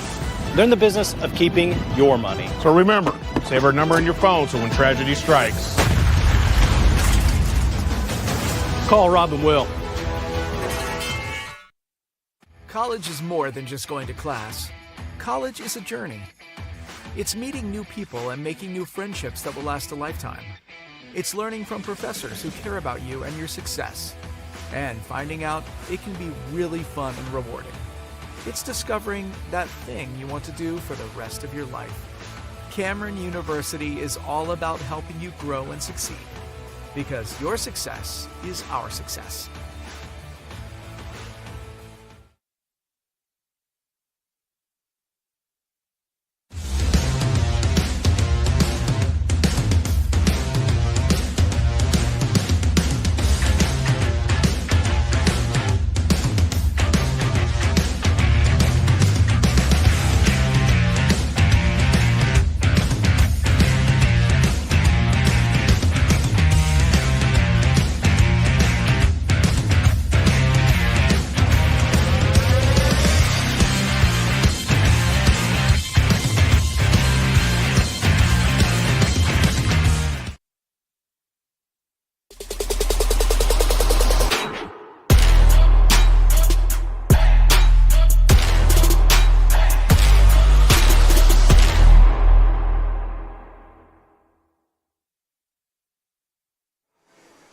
Welcome back to Oklahoma City, Oklahoma. Josh Calloway on hand with you at halftime between the Newcastle Racers and the Classen SAS Comets. A very entertaining first 16 minutes. The Comets leading the Bombers by just one. Midwest City made a push there at the end of the first half to cut it down to a single point. Jarvis Nash, the layup at the buzzer to cut it to one as we're at the intermission between the second and third quarters. Entertaining first 16 minutes. Hope for more of the same in the second half. If you weren't with us earlier in the girls' game to start our night of action here, the Classen SAS Comets took care of business, beating Midwest City 46-36. The Comets led by as much as 18, but Midwest City came storming back to cut it down to 5. But the Comets able to fend them off down the stretch and get the win at home. The boys trying to get some revenge here in the nightcap. So far, a very entertaining game, and we hope for more of the same in the second half. As for some other events and games coming up on OSN, we want to make sure we tell you about, as a busy time for basketball, of course, in the great state of Oklahoma, and certainly on the Oklahoma Sports Network. Coming up, broadcast schedule next week, we've got games absolutely everywhere. I don't know the exact number of games we're going to have next week, but it's a big number. It's got to be pushing triple digits maybe not. Maybe that's an overstatement, but it's a lot because we got the Comanche County tournament starting on Monday, running through Saturday, games all week long at the lower class level, the Comanche County tournament. Tuesday night, Jordan and I will be in Bethany for Newcastle taking on the Broncos. A couple OSN teams going toe-to-toe there. That'll be a really fun one. We're excited for that matchup next Tuesday night on OSN. Next Thursday starts the Titan Classic. Jordan and I will bring you every game of the Titan Classic. Not us two, but we'll be on the call for a lot of them. 19 games across 3 days. That's going to be an awesome 3 days of action. And then the following Tuesday, January the 28th, Del City heads to Lawton. The Eagles take on the Wolverines. Lawton High boys have been tremendous early part of the year. The Del City girls have off to a great start as well. So a couple of great games there coming up on January 28th. So a lot of basketball coming up over the rest of the season, but especially just in the next week to 10 days or so, we have got you covered on the Oklahoma Sports Network. As for our game here in action, 1 point lead, like I said, in favor of the Comets. Jordan, thoughts on the first half for the Bombers? I mean, it feels like they started off pretty sluggish. Some fouls hurt them. Offensively, it was cold to start, but they finished that half really strong. And I feel like if you're Coach Noel, you're probably feeling not too shabby about being down by 1 right now. Oh, no, because they were down 7 at the very end of the second quarter. In the last minute and a half, they were able to catch up. I think they started to play more solid defense, and you give credit to a lot of the guys they went to their bench to, because their bench wasn't that great in their losses to Lawton High and to Del City. I don't know about as much John Marshall, but of course you got Jarvis Nash off the bench, and I think he was pretty good. He wants to come off the bench. When he came in, he didn't come back out. Right. So he made a big impact, and it's going to be real interesting to see how Deshaun Denson plays with foul trouble, especially on the defensive end. But yeah, all things considered, Midwest City has to be happy with where they're at. They also got good productivity from Kenyon Brown, who's kind of a new starter for him. Very raw player at 6'6", but he had some nice finishes. They didn't get a whole lot from Mason McKenzie, Caleb Stevens, or Deshaun Denson. You would have said those were the 3 best players in their starting lineup. Yeah. Along with Nash, their 4 best players. So the fact that they're down by 1 is encouraging, but they have to try to avoid some of the mistakes they made that got them into a 7-point hole. A reminder of where we're at in the standings entering play tonight. This is what we're working with. This is a big game in the middle of District 2. What we articulated before tip. Winner of this game is in 4th place, and it's, every position makes a big difference. By the way, Lawton High is leading John Marshall at halftime 31-16. The Wolverines, Josh, they're for real. They may be the team to beat in all of 5A, but we'll see. Obviously, more tough games remain for everybody. Booker T, of course, lurks in the East. And you had that great game, Del City, right, at the buzzer with the Wolverines. That's right. And, that's why we look forward to a rematch with those teams and a rematch with Lawton High and Midwest City in a few weeks. But, so Del City, I think they're probably the second best team right now. They could still catch John Marshall and even Lawton High. Yeah. So Midwest City, again, this is the game they have to have. They do not have a good road win yet, and they got to show they can play well away from Jason Phillips, which they have when it's non-district games. They have some great non-district wins away from Midwest City, but it's the district games where they get really challenged. We're just moments away from getting this second half started. Going to be a fun one. We had a great first 16 minutes, hoping for more of the same as the Bombers and the Comets going toe-to-toe here in Oklahoma City. Appreciate everyone tuned in on a Friday night in January. We've had 3 separate doubleheaders on OSN tonight, Altus and Western Heights, I believe, on our airways, along with that great Carl Albert Elgin double dip going on as well. And we're thrilled to be here at Classen SAS. First time that OSN has ever been here for basketball. And it's been a great experience, and we're hoping for a great second half between the Bombers and the Comets. By the way, Carl Albert at Elgin on the Oklahoma Sports Network. They have a very comfortable lead. Last I checked, it's 43-25 in the third. The Titans, their boys team, man, Josh, if you remember them from last year, almost all their good players left. Mm-hmm. Their 2 best sophomores transferred out. So this is a rebuild, you thought. And another guy like Marcus James playing football, obviously, so he's not on the team either. Yeah, other than Brandon Rogers, that's a very new team. LeBron Royal, I guess, as well. But they didn't play a whole lot last year. Now they're playing more minutes, and this team's really good right now. Carl Albert, they just reload over there. And that's true for basketball as well. It's true for everything, it seems like. Yes, everything. 14 straight appearances in the state championship or state tournament. It's crazy. For Carl Albert boys team, but I thought this year it might be different. It still might, but they're looking good right now. Excited to see them. Obviously, the Titan Classic next week. As we get back to it here in Classen, the Bombers going for the lead there. Jarvis Nash's shot wouldn't roll home, and the Comets will hang on for that advantage for the moment. Jarvis Nash is starting for Denson. They're still going to wait to bring Denson back in. Those 3 fouls in the first half.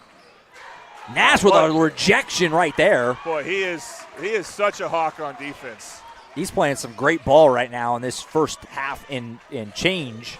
As McKenzie Nice to the rim, move. splits the defenders, lays home, and the Bombers have got the lead on the road. You know, if he wasn't called out at halftime, he should have been. He needs to score for this team. He had 20 points against Altus, and he's done very little scoring-wise so far, but that's a good sign for the third quarter. Gunn right side to Morales. He's guarded by Nash, who has been an absolute pest on defense, to go along with doing some nice things on the other end. Wilson going to try and drive on him. That's tough. Nice defense by Holloway. Holloway there on the defense there on the No spot. call. A lot of contact there between McKenzie and Wallace. They smash each other in the middle of the field, or court, excuse me. But no whistles. Morales gets an open look at a three. Doesn't go. Rebound to Nash. Comets are cold right now. The Bombers got to be careful with when they pass the ball forward. They've had a couple of shaky ones. One led to a surprising turnover. That one got deflected. Stay with the Bombers, who lead by a point here on the road. Josh Calloway, Jordan Ray on the Oklahoma Sports Network. Stevens gives it up to Holloway. McKenzie at the free throw line. Pump fake got his guy in the air, and that's a foul on Gunn as he bit hard on that McKenzie pump fake on the jump shot. Definitely on the floor. Yeah. Now, I commended Midwest for running good out of bounds plays, and they had in the last couple of times they threw it in. Let's see there. There you go. Right to Brown, who lays it home. Brown's giving them some nice minutes tonight. And Midwest City now leads by 3. They're in control of this game at the moment. It's a long way to go, but they are playing really well right now on both ends. And the Comets are in a shooting slump. We'll see how long that lasts. They showed they have shooters earlier this game, but they've been a bit cold now. Here's Wallace, had it poked away by McKenzie. Bombers defense continuing to make things happen. Fast break to Stevens. He'll go low to the rim. Scoop layup attempt didn't go. Rebound knocked out of bounds. It'll stay down here. But that was a great move all the way to the rim. Just couldn't quite finish it. Well, another example where he has to be comfortable finishing with his left. We've seen Denson do this as well. And he should have shot that with his left hand. Here's Gunn on the elbow. Left his feet. Was able to get it to Morales. Pass all over the following quarter to Montague for the tie. Too much. Rebound ran, though, down by Morales. Buys him a second chance. Here's Dugas, who had a couple tough shots in the first half. Over to Wallace. Gives out some direction. Wallace gets by McKenzie. Tough shot here with Nash right in his face. Airballed it short. Bombers start the break. They got 3-on-2. Nash scoop pass to Brown, who got blocked by Montague. And it's a stop for the Comets that they really needed. Long pass into Morales to the rim. That layup won't go. McKenzie disrupted it. Racing back the other way. Stevens to the rim. His shot won't go, but he's fouled. So an up and down few possessions there. Teams just racing down the floor, and it results in free throws for Caleb Stevens. Mason McKenzie has been awesome this half. Mostly on defense, but he also has a basket. And this is after he got decked and no foul was called. He has been really good. He's been making plays all around the paint on defense and got a couple steals. That's been a huge spark for them. Tooney buys House's charity stripe. First free throw is good for Stevens. Dixon will come back in to replace Holloway. And Stevens is the next guy who needs to start scoring, so it's good for him to have this trip to the foul line after he missed that layup. That wasn't an easy layup, but still one he feels like he should make. Made them both, so it's a 6-0 run out of the locker room for the Bombers, and they've got their biggest lead of the night at 29-24. Gunn with a double team. He'll give it up left side to Dugas. Bounce pass. This is Dugas, excuse me. Morales now with it, number 2. Right side Gunn. In the corner, Montague. And McKenzie got a little too close to him. McKenzie probably should have taken the baseline away a little bit more. But, it's a tough close. Closing out effectively on defense is tough. You need to be able to do it, but it's not easy. So Comets will keep it. First foul of the second half on Midwest City. 3-ball from Morales. That one left short. Boy, the Comets are just ice cold from the field right now. Nothing going down. Bombers got to take advantage. So far they have. Stevens, pump fake and drive. Poked away from behind. Ends up in the hands of Dixon in the corner. Dixon jump step. Kick out left side. Open 3 for Jarvis Nash. Airballed it long. Dixon trying to save it, and he does. A heck of an effort, but it ends up getting knocked loose and scooped by Dugas. Dugas feeds it off to Wallace. Kick in the corner. Morales pump fake. 2 Bombers go flying by. Wallace step back 3. No. Rebound Montague. Pass to the cutting Morales. His layup won't go. Rebound, loose. Morales got it back. Put back, no, and he's fouled. Boy, nothing will go home for the Comets, but they will get a chance to go to the line here with 3:51 to go in the third. Still looking for their first points of the second half. Hey, Kenyon Brown had that clean, but the thing is, I talk about him being raw. He showed you some good signs, but he doesn't have the best hands right now. He's got to think, chin the ball and secure it. That should have been Midwest City's ball there. So, and this is something SAS needs. They have not hit a field goal since God knows when, with maybe about 2 minutes to go in the second Been quarter. a while. So Josiah Morales will go to the free throw line here to try and get Classen on the board. Like you said, just an extended dry spell offensively. They led this game 24-17, if I remember correctly. You are correct. So that's a 12-0 run. And like you said, I mean, it's been a long time since the Comets have just seen anything go in. Not going to be a field goal, but at least get some points here at the line potentially. Yeah, as they say, see that ball go in. Yeah, first one's good. It's interesting they had subs go in before the first free throw. Usually you wait till after the first free throw is shot. Everyone moved like it was a 1-and-1, too. Second one will go. So both are good. Back down to a one-score game, 29-26, 3:51 to go here in the third. McKenzie with it, takes some contact there, no call. Gives it to Dixon. Now Denson back in the game with those 3 fouls. Right side Nash. Nash puts on the floor, lost the handle, got it back. Kick out, McKenzie, open look at a 3, left it just short. Rebound, Jenkins fighting forward, he gets on the floor, hand off Nash. That's a stolen possession. Denson in rhythm 3, Clackums! Remember that play by Jenkins. How he wound up with that and avoided a jump ball. Unbelievable hustle play. And we got a timeout. You're right. I mean, getting on the floor first there bought them that possession, and it led to Deshaun Denson ripping that 3 in rhythm. That's about as open as Denson could hope to get. Bobby Lewis 3 ball. Make sure we thank our guy, Bobby Lewis Insurance. Had some big 3 balls in both these games tonight. Surprisingly great rates with 2 locations to serve you in Choctaw at 405-281-6700 and Del City at 405-670-3665. I want to make sure we also thank our third quarter sponsor. You see him up there in the corner, Patrick Newby Farmers Insurance. The Newby Agency is your local Oklahoma farmers insurance agency in Midwest City. Our agency is family-owned and operated and has been serving the public for over 40 years. Office located off of 29th and Air Depot near Tinker Air Force Base. Come by and see them at 560 West Boeing Drive, Suite A, or give them a call at 405-733-7671. Interesting conversation going on with Coach Noel and Jarvis Nash. Nash splitting his case about something, and it may have had something to do with something a ref noticed, and the ref was telling Coach Noel something that Jarvis Nash was doing that needs to stop. I don't know. We'll see what happens here. Dugas fires a deep one off the side of the rim. No good. Rebound is loose, pulled in by Denson. That was Nash who made that happen, the deflection. Here's Jenkins. He'll fire a 3. That one rims off. McKenzie. Oh, he almost pulled down a board. Just couldn't quite corral it. McKenzie's gotten the ball a couple of times in the middle of the floor where I'm like, he is being strong with that ball because I thought he was going to have the ball knocked away, and he's shown what an intelligent player he can be, and he's got a lot of energy right now. Morales will fire a 3, left it short. Boy, Classen is still just ice cold from the field. None of these field goals going down right now. Denson from the elbow, that's butter. That's a shot that he has to have in foul trouble. That's what I was talking about earlier when he got that third foul. Don't bull your way to the basket when you're in foul trouble. Take a mid-range shot. You're good at it. He's good at it. And he showed it right there. Going back to the first half, Bombers working on a 17-2 run. They now lead by 8 here on the road. And it's going to be a foul on McKenzie. Boy, they've taken what's a really nice home crowd out of this game. It's the Bombers faithful that are into it right now because this has just been an avalanche for the last, we'll call it 10 minutes of game time or so. And much of that is without Denson in. And, of course, and you haven't seen him play yet, Josh, but I can't tell you how big it is that Bubba Davis is not in for Midwest City. He's a move-in from Millwood, but he's a really good player. And not having him, and that makes this game even tougher, but they're holding on.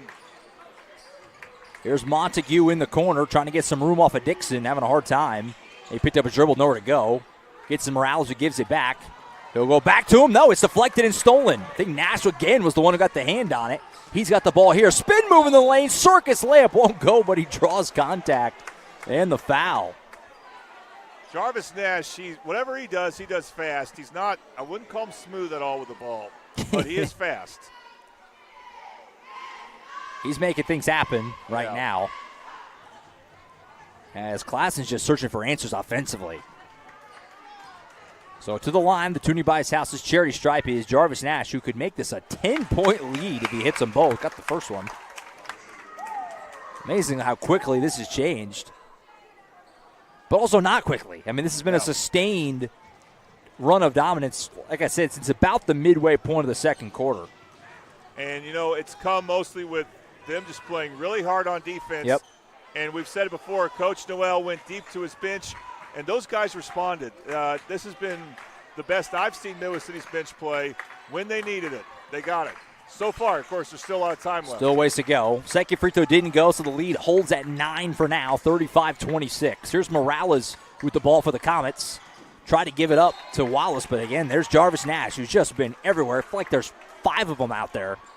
He's in on every play, it seems like. Breaks that pass up.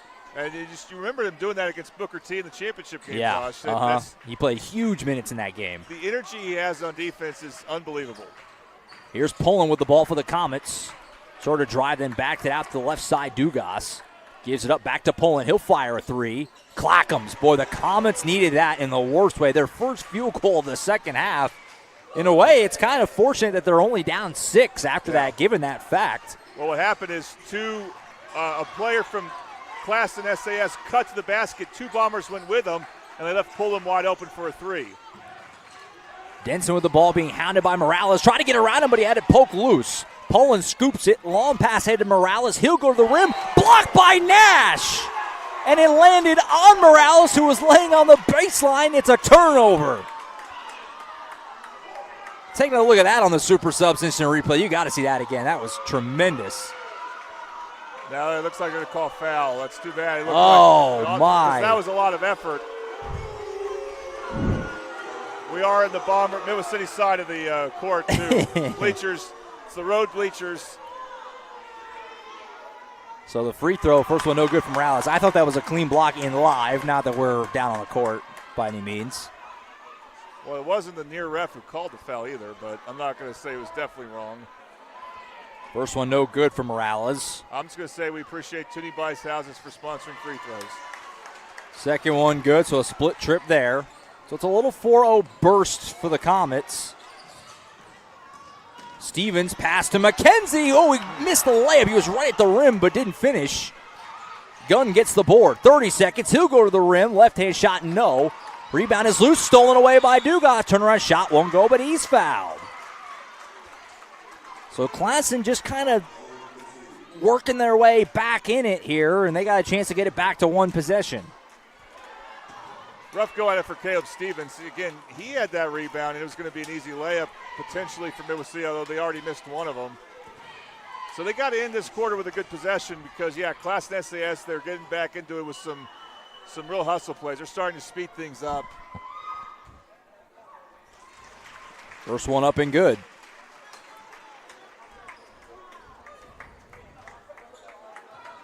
Now, this is a very young Classen team, by the way. They only have 2 seniors on the roster. One of them we haven't even seen. Yeah, they've traditionally been a 4A team, but of course they're 5A in football, as you know, and now basketball. Playing well right now, but trying to rally back after a big Bomber run, who now lead by 3 as they move to about 10 seconds. 3 ball for Stevens. Clackham's! Caleb Stevens, a huge Bobby Lewis 3 ball in the waning moments of the quarter to push the lead back out to 6. Boy, 3-6, the end of the quarter feels like a big difference.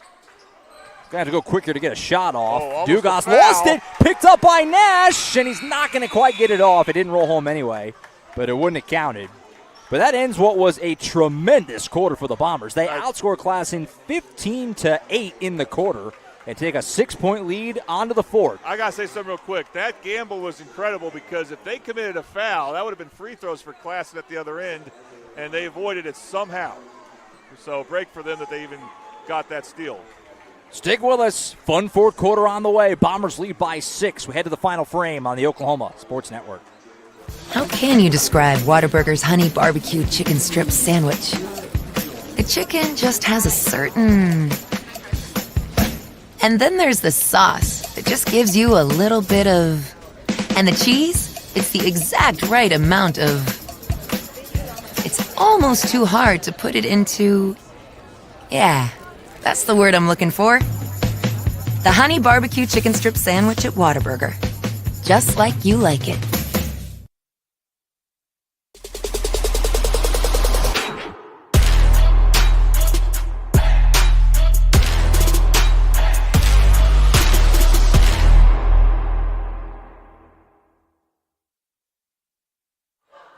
Back in Oklahoma City, Josh Calloway, Jordan Ray, and the Oklahoma Sports Network. Been a great night of hoops. We're excited for this fourth quarter. As we head to the final frame, Midwest City leading Classen 38-32. As we head to the fourth quarter, presented by Louis. Bombers trailed by 1 at the end of the first half. Took control of it, but Classen certainly still right there on their home floor, down by just 6 as they have the ball first in this fourth quarter. By the way, I'll say again, my camera guy Bernie and I ate at Louis earlier today. Shout out Louis. Yes, it was big awesome. fan. Great. Frequent visitor of Louis in my college days back in Norman. Great nachos. Big fan of Louis. Great fries. Good place. Here's Morales driving on Nash. He'll have to back it out. Nash has been really good on defense, obviously, tonight. Dugas will fire away a rainbow 3. Didn't go. Long rebound, though, comes out to Wallace. Second chance for the Comets. Poked away for a moment, got it back. Spin move. That's a travel. Yeah, Bombers got to be careful with all these missed threes. You know, you got long rebounds can go to the offense, but they held their ground and forced to travel. Now Classen SAS trailing is going to apply some pressure. You would think Midwest City would be comfortable with this because that's what they do. We will see, though. Stevens' left-hand pass to Dixon. Gives it up to Nash. Hand off to Denson in the corner. Deshaun Denson goes with his left, and that's going to be a foul on Classic, getting a little too handsy there. First one of the fourth quarter. So far, Denson has played within himself, has avoided that fourth foul. And I think because he sat out a big part of the third quarter along with the second, he'll probably play the rest of this game unless he gets another foul soon. Denson in the corner, being hounded by Morales. He's going to try and drive on him. He'll go to his left-hand floater is good. There's the whistle. They count this and the foul? Looks like it. Yep. That'll do. See, good things can happen when you go left and you finish left. Denson, you know, he's one of their 3. He's their leading returning scorer. He's part of a 3-headed monster with Roy Henderson and Carl Shion Young last year. He can light it up and score in bunches. And now's his time because he's fresh. Midwest City's biggest lead of the night, leading by 9 here on the road.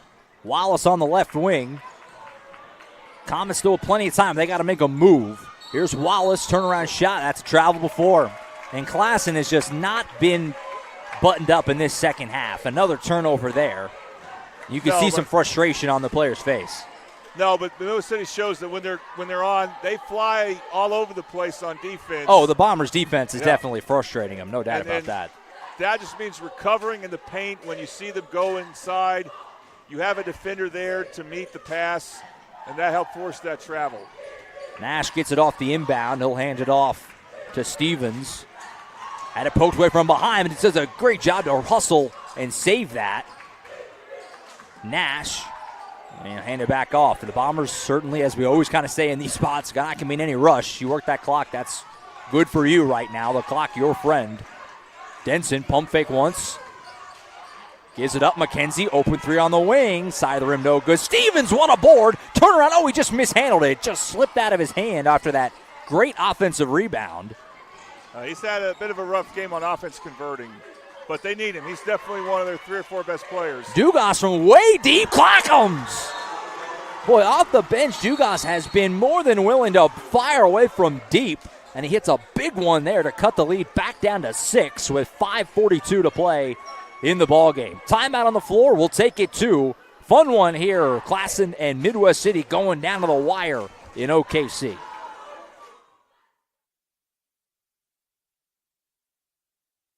College is more than just going to class.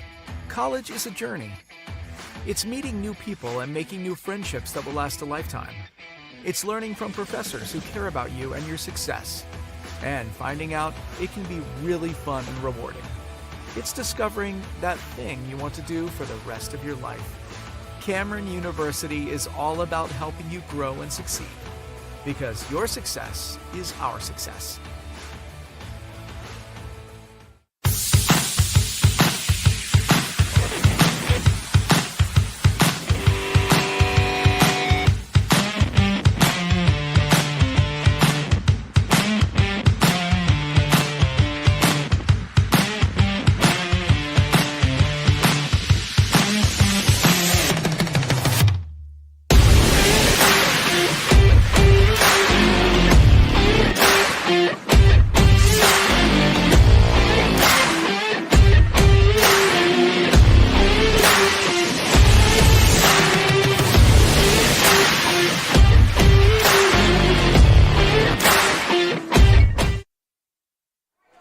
Back in Oklahoma City, Josh Calloway, Jordan Ray on the Oklahoma Sports Network.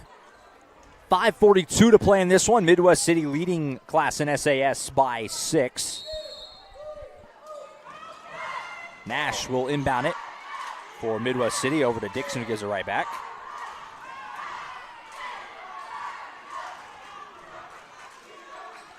Jarvis Nash with it, guarded by Dugas, who's been really big for Classen offensively in this game to keep them in it. McKenzie goes down the lane, nobody home, and he lays it in easily. Yeah, well, that's what Midwest City will do. They'll spread you out, 5 out, and that just makes it harder to protect the paint, and Classen SAS just didn't do it there. So lead back out to 8. Here's Gunn with it for the Comets. Handoff right side, Morales. Guarded by Denson, who'll put on the floor. Kick out left side, Pullen in the corner. 3 ball for Wallace. Clackums. That's a big 3. Comets have hit a few of those. That's kind of been the big equalizer, keeping them right there, has been the 3 ball. Comets have hit some timely ones in this second half. They started out this game hitting 3s, and they got a tremendous cold streak. Now they got it back going a little bit. Yeah. Denson, jab step once, puts it on the floor. Tried to go in the corner to Dixon, but he was hit and fouled before the pass. And that's going to be, is that the 3rd foul on Classen or just the 2nd? 3rd. Yeah, 3rd foul on the Comets. Midwest City doesn't have any in this 4th quarter, so that could be a X factor down the stretch. Denson will inbound underneath the basket. At the top to Nash. Gives it back to him. Denson will fire away from the corner off the back iron. No. Rebound Pullen. And the Comets can get this back down to a 1-possession game again with a bucket here. Denson's a very good corner 3 shooter. Just missed that one, but that was a good possession for him. Here's Dugas, who's been hot. He'll fire that one way off. Comes up short and wide left. And the Comets come up empty. And I'll have to hold at 5 as we near the midway point of the 4th quarter. McKenzie to the top, Stevens. Stevens puts on the floor. He's going to go all the way to the rim. Bully! Left-hand finish like a running back going between the tackles. It's a matter of time before Caleb gets going. He's too good not to. And so if he can get his in this game, that'll be a good sign for Midwest City to hold on here. 45-38 your score. Here's Wallace at the top. Bounce pass off the feet of Dixon. That's going to be a kick ball. I wanted to say at some point, it is interesting that Coach Noel is finishing the game with Dixon because, again, he didn't play a whole lot against Altus, so we'll see him play a lot in some games and not as much in others. But he's in right now. I think it has more to do with defense, not that he can't do things on offense, but I think it has more to do with his defense. The other 4 guys you expect to finish the game who are in right now. Here's Dugas with it, guarded by McKenzie. It's time starting to become a bit of a factor for the Comets as it's draining off in this 4th quarter. Dugas working on McKenzie again. He's been basically their offense off the bench in this second half. Here's Pullen, guarded by Stevens. Spin move all the way to the rim. Scoop layup, no good. That was well defended. That was a tough shot. The Bombers rotate so well. Yeah. When they trap, they rotate so well. Here's Denson with it again in the corner to Nash. Jarvis Nash, he's going to fire away on a long two. Side of the rim, no good. That's not a shot Coach Noel would want. A little early in the possession as well. And it's a long two, and it's not one. That's not really Nash's game. He'll hit a three from time to time, though, but not the right spot for him. So Classen gets it back, still down 7, nearing 2.5 to go. McKenzie guarding Dugas, and that's a cheapy foul there. Be the first one on the Bombers, though. Doesn't really hurt you too much, at least at the moment. No, and we don't have personal fouls, but we assume McKenzie's okay because you don't want to lose him. But otherwise, from a team standpoint, you're right. Not really a bad foul. You can gamble a little bit if you're Midwest City. Gunn walks it up. He'll go to his right, guarded by Dixon. Now he'll back it out. Left side to Dugas. Or, excuse me, Morales. Now this is Dugas with it. Had it poked away and saved by Wallace. Midwest City kind of making everything tough right now. Morales, he'll fire a deep three. Clackums. That was way back there. Bobby Lewis 3-ball. Comets are back within 4. I think if you're Midwest City, got to consider, do you want to help one pass away off a three-point shooter? Final 2 minutes here from OKC. Nash going to go tough. He gets up to McKenzie. Around the horn to Denson. Clackums! Ball movement leads to the 3-ball from Denson. That is the only guy I would want shooting a three when you're ahead like that. That's the only guy that you give permission to do that, I think, and that's why. Boy, after that big three by Morales cuts it to 4. A couple of great passes leads to a good look for Denson at the top of the key, and he just drilled it. I'll tell you what, considering that he's been in foul trouble and hadn't been able to play that much, Denson's had a really big impact on this game. He's had some very timely shots, and that one was a huge one right there. He's had a really good second half since he got back in, and you know he's fresh. He's played really smart being in foul trouble, and he hasn't forced anything. I think Coach Noel will say, hey, don't take the type of jump shot we did, but the possession before with Nash, and as long as they, from under 2 minutes, players will get that message. Don't take an ill-advised jump shot against Nash, or Denson's a different story, but the rest of them, even Caleb Stevens, who's a pretty good shooter, don't take a shot. Wait for your driving lane and then attack. You don't have to play stall ball, but wait for your driving lane and take a good layup. And again, these are two small teams. Classen and SAS did not have any shot blockers out there, really. So $1:45, all that's left. 48-41. And again, Dixon playing extended minutes here. And it's interesting because he hasn't done a whole lot on offense. I'm not saying he's done nothing. So I think it tells you it's his defense why he's finishing for Midwest City. On football, he's a really good cornerback. So you know he can play defense. Gunn brings it down the floor for Classen, who needs buckets every time down the floor at this point. Here's Morales, gives up Dugas. Final 90 seconds. Morales gives it up to Wallace. In the corner, Wilson. Bomber just not giving him anywhere to go right now, and at the very least, you're making this clock drain a little bit. Morales going to fire from way deep. Clock comes again. Josiah Morales with some huge threes to keep the Comets in this. With now 1:09 to go, it's back down to 4. Well, it's a 30-second timeout, so we'll definitely keep this here. I think you got to switch on screens if you're Midwest City against Morales. That's the way to avoid that. You have all guards in, so there's no switch that really hurts you. You got 5 quick guys in who can play defense. That would probably be a one way to attack it because he is heating up. Undersea scored a pass along. John Marshall caught up somewhat to Lawton High, but Lawton High has now up by 12 in the fourth quarter. And a lot of scores we hope to report on at some point, and if not during this broadcast, including Del City and Duncan, Carl Albert and Elgin, Lon MacArthur, Guyman, some of the interesting games going on west side.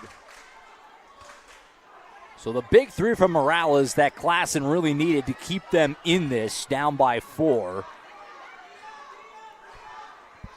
Bombers have the ball back, still on the floor. Dixon, Nash, Denson, Stevens, McKenzie. For the Comets, Morales, Stugas, Wilson, Wallace, and Gunn. Stevens gets it off the inbound, gives it back to Nash. He'll fire it ahead to McKenzie, so they get past the pressure with relative ease. McKenzie in the corner. Denson, we thought about it. Instead, he'll back it out. Final minute. Denson double team on the sideline. And Coach Noel snuck a timeout in. And you saw he's not happy that a foul wasn't called. I was getting a little treacherous there, but they retain possession. You save your timeouts for possessions like this. Yep. It's so important, Midwest City. You know, we're not – Classen SAS has a foul to give. So it's just real important Midwest City ends this offensive trip with either a layup or made free throws. Midwest City still with one timeout left. Like you said, Classen a timeout, or a foul, still to give before putting the Bombers in the bonus. The possession arrow, by the way, if that should come into play, right now is with the Bombers. That could be key as well in this final 53.5 seconds. Yeah, I mean, you need to definitely have an idea of where Morales is and try to lock him down. And if you commit a foul away from the ball, that's okay for Midwest City when they're on defense. And again, I would switch any screen set for them. Maybe just switch all screens because, again, all these guys have similar size out there. McKenzie mishandled the inbound for a moment, but he got it back. He had Stevens cutting. Puts on the floor to the rim. Couldn't get it to go. Rebound loose. Nash, look at this. Steals it back. Shot is blocked, but he's fouled. Jarvis Nash, as he has so many times tonight, just in every play, stole that ball back after the missed layup by McKenzie. Now he's going to the line. Yeah, I wonder if Coach Noel wanted Nash to kick the ball out or do what he did. We'll see if he'll take it if Nash can make both of these. One would be okay, obviously, but left the first one short. Second one coming on the way for Jarvis Nash. Brings back memories when I was assistant coach at Midwest City and even some other recent games where you see the missed free throws that some way or another these games always become closer. Whoever's protecting the lead has trouble protecting that lead. Missed them both. Classen has it back. The lane opened up for Dugas. McKenzie came over and made it hard on him, but he bumped him, and now Dugas is going to shoot a couple free throws to move this back to a one-score game. Things have gotten quite interesting here very quickly as some huge free throws now coming for Michael Dugas, who's been a bit of a surprise big part of this team for the Comets in the second half. Huge foul shots. He gets the first one to roll home. It's going to be about ball security and free throws for Midwest City. For Classen SAS, it's about forcing turnovers and attacking the basket, trying to get a quick score no matter what the score is when you get the ball back. Missed the second one, and so the lead holds at 3 for now. And like you said, Bombers don't turn it over. Get to the line, make your free throws. Denson, long pass ahead to McKenzie, feeds it to Dixon. Pass is stolen by Dugas. He tried to slip it back to McKenzie, and the Comets have it back, down by 3. 12 seconds. Morales, spin move, up and under. What's the call? It's a travel on Morales. Got kind of caught, not really knowing what he wanted to do, and he turns it over. Well, I said this earlier. Midwest City was finishing with Brandon Dixon because of defense. Yep. Offensively, he's just shaky with the ball sometimes. And just didn't know what we wanted to do with it. He can be very indecisive sometimes with the basketball. That burned him, but then the travel that burned him as well. The travel there for a Classen SAS, it was Morales, I believe. The refs saw it clearly. They're going to look closely at that. Morales didn't agree with it, and he may be right, but he definitely was he was moving a lot with that pivot foot. So that's what the refs called. He slid his pivot foot enough for them to call it travel. Because I guarantee you they don't want to call it travel in that situation. Been an entertaining game. Yeah. As we welcome you up here Jordan and I up above the court here at Class. It's been an entertaining ball game.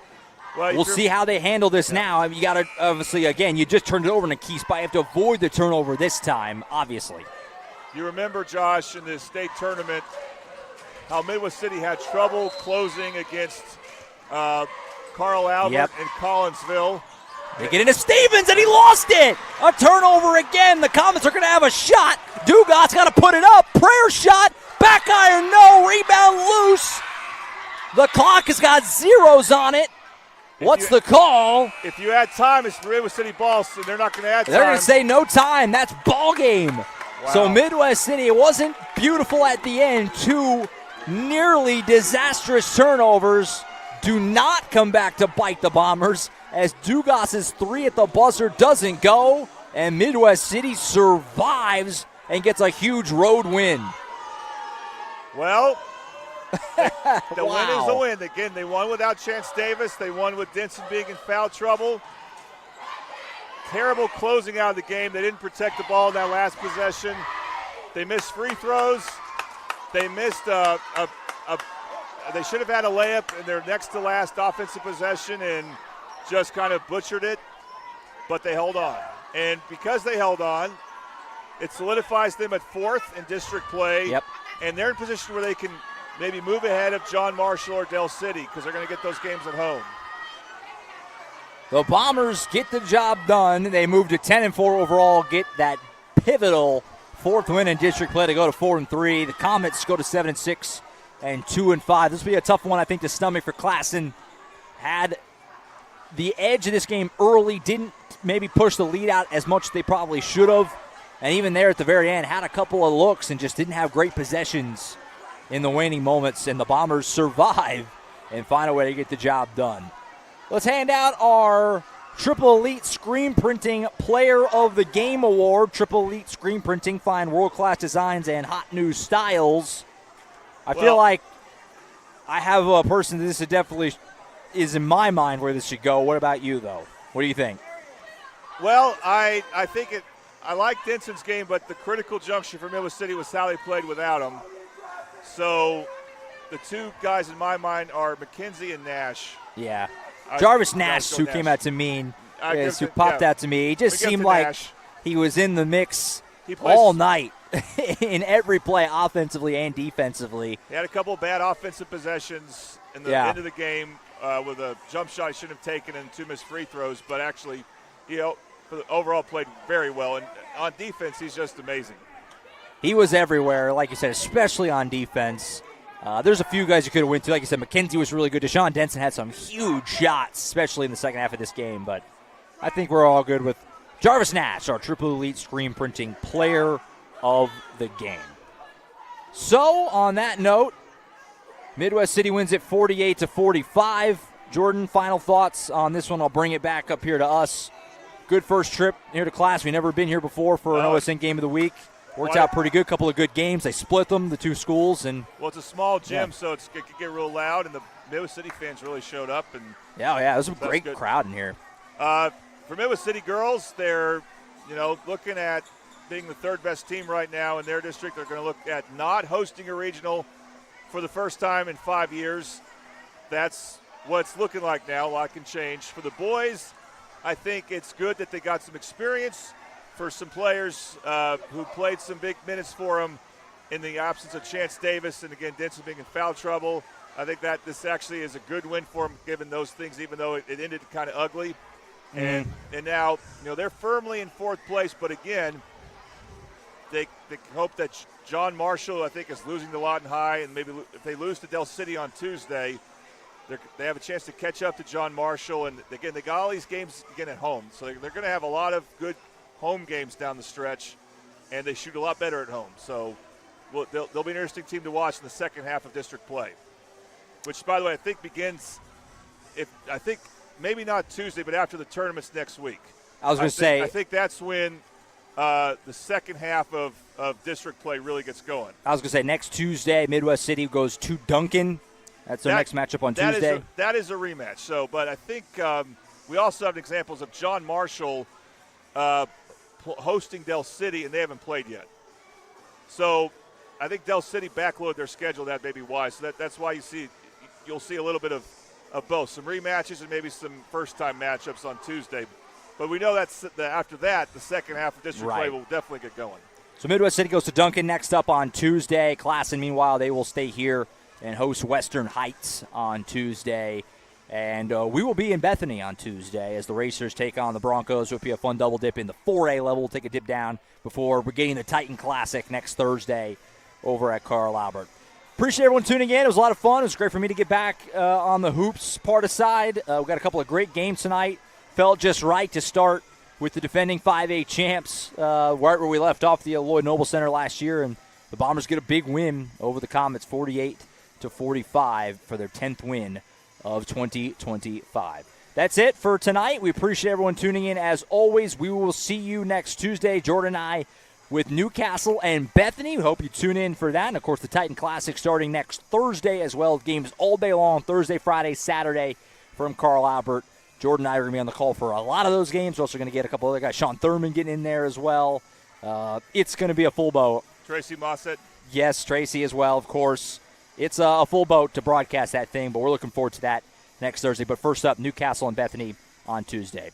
That's it. We appreciate everyone again for tuning in. A really fun night of hoops. Midwest City beats Classen in the nightcap on the boys' side, 48-45. The Classen girls win the early game, 46-36. For Jordan Ray, I'm Josh Calloway, signing off from Oklahoma City. High school basketball, the Oklahoma Sports Network. We'll see you next week as the season rolls on. Thank you for tuning in. As always, good night, everybody. We'll see you next time.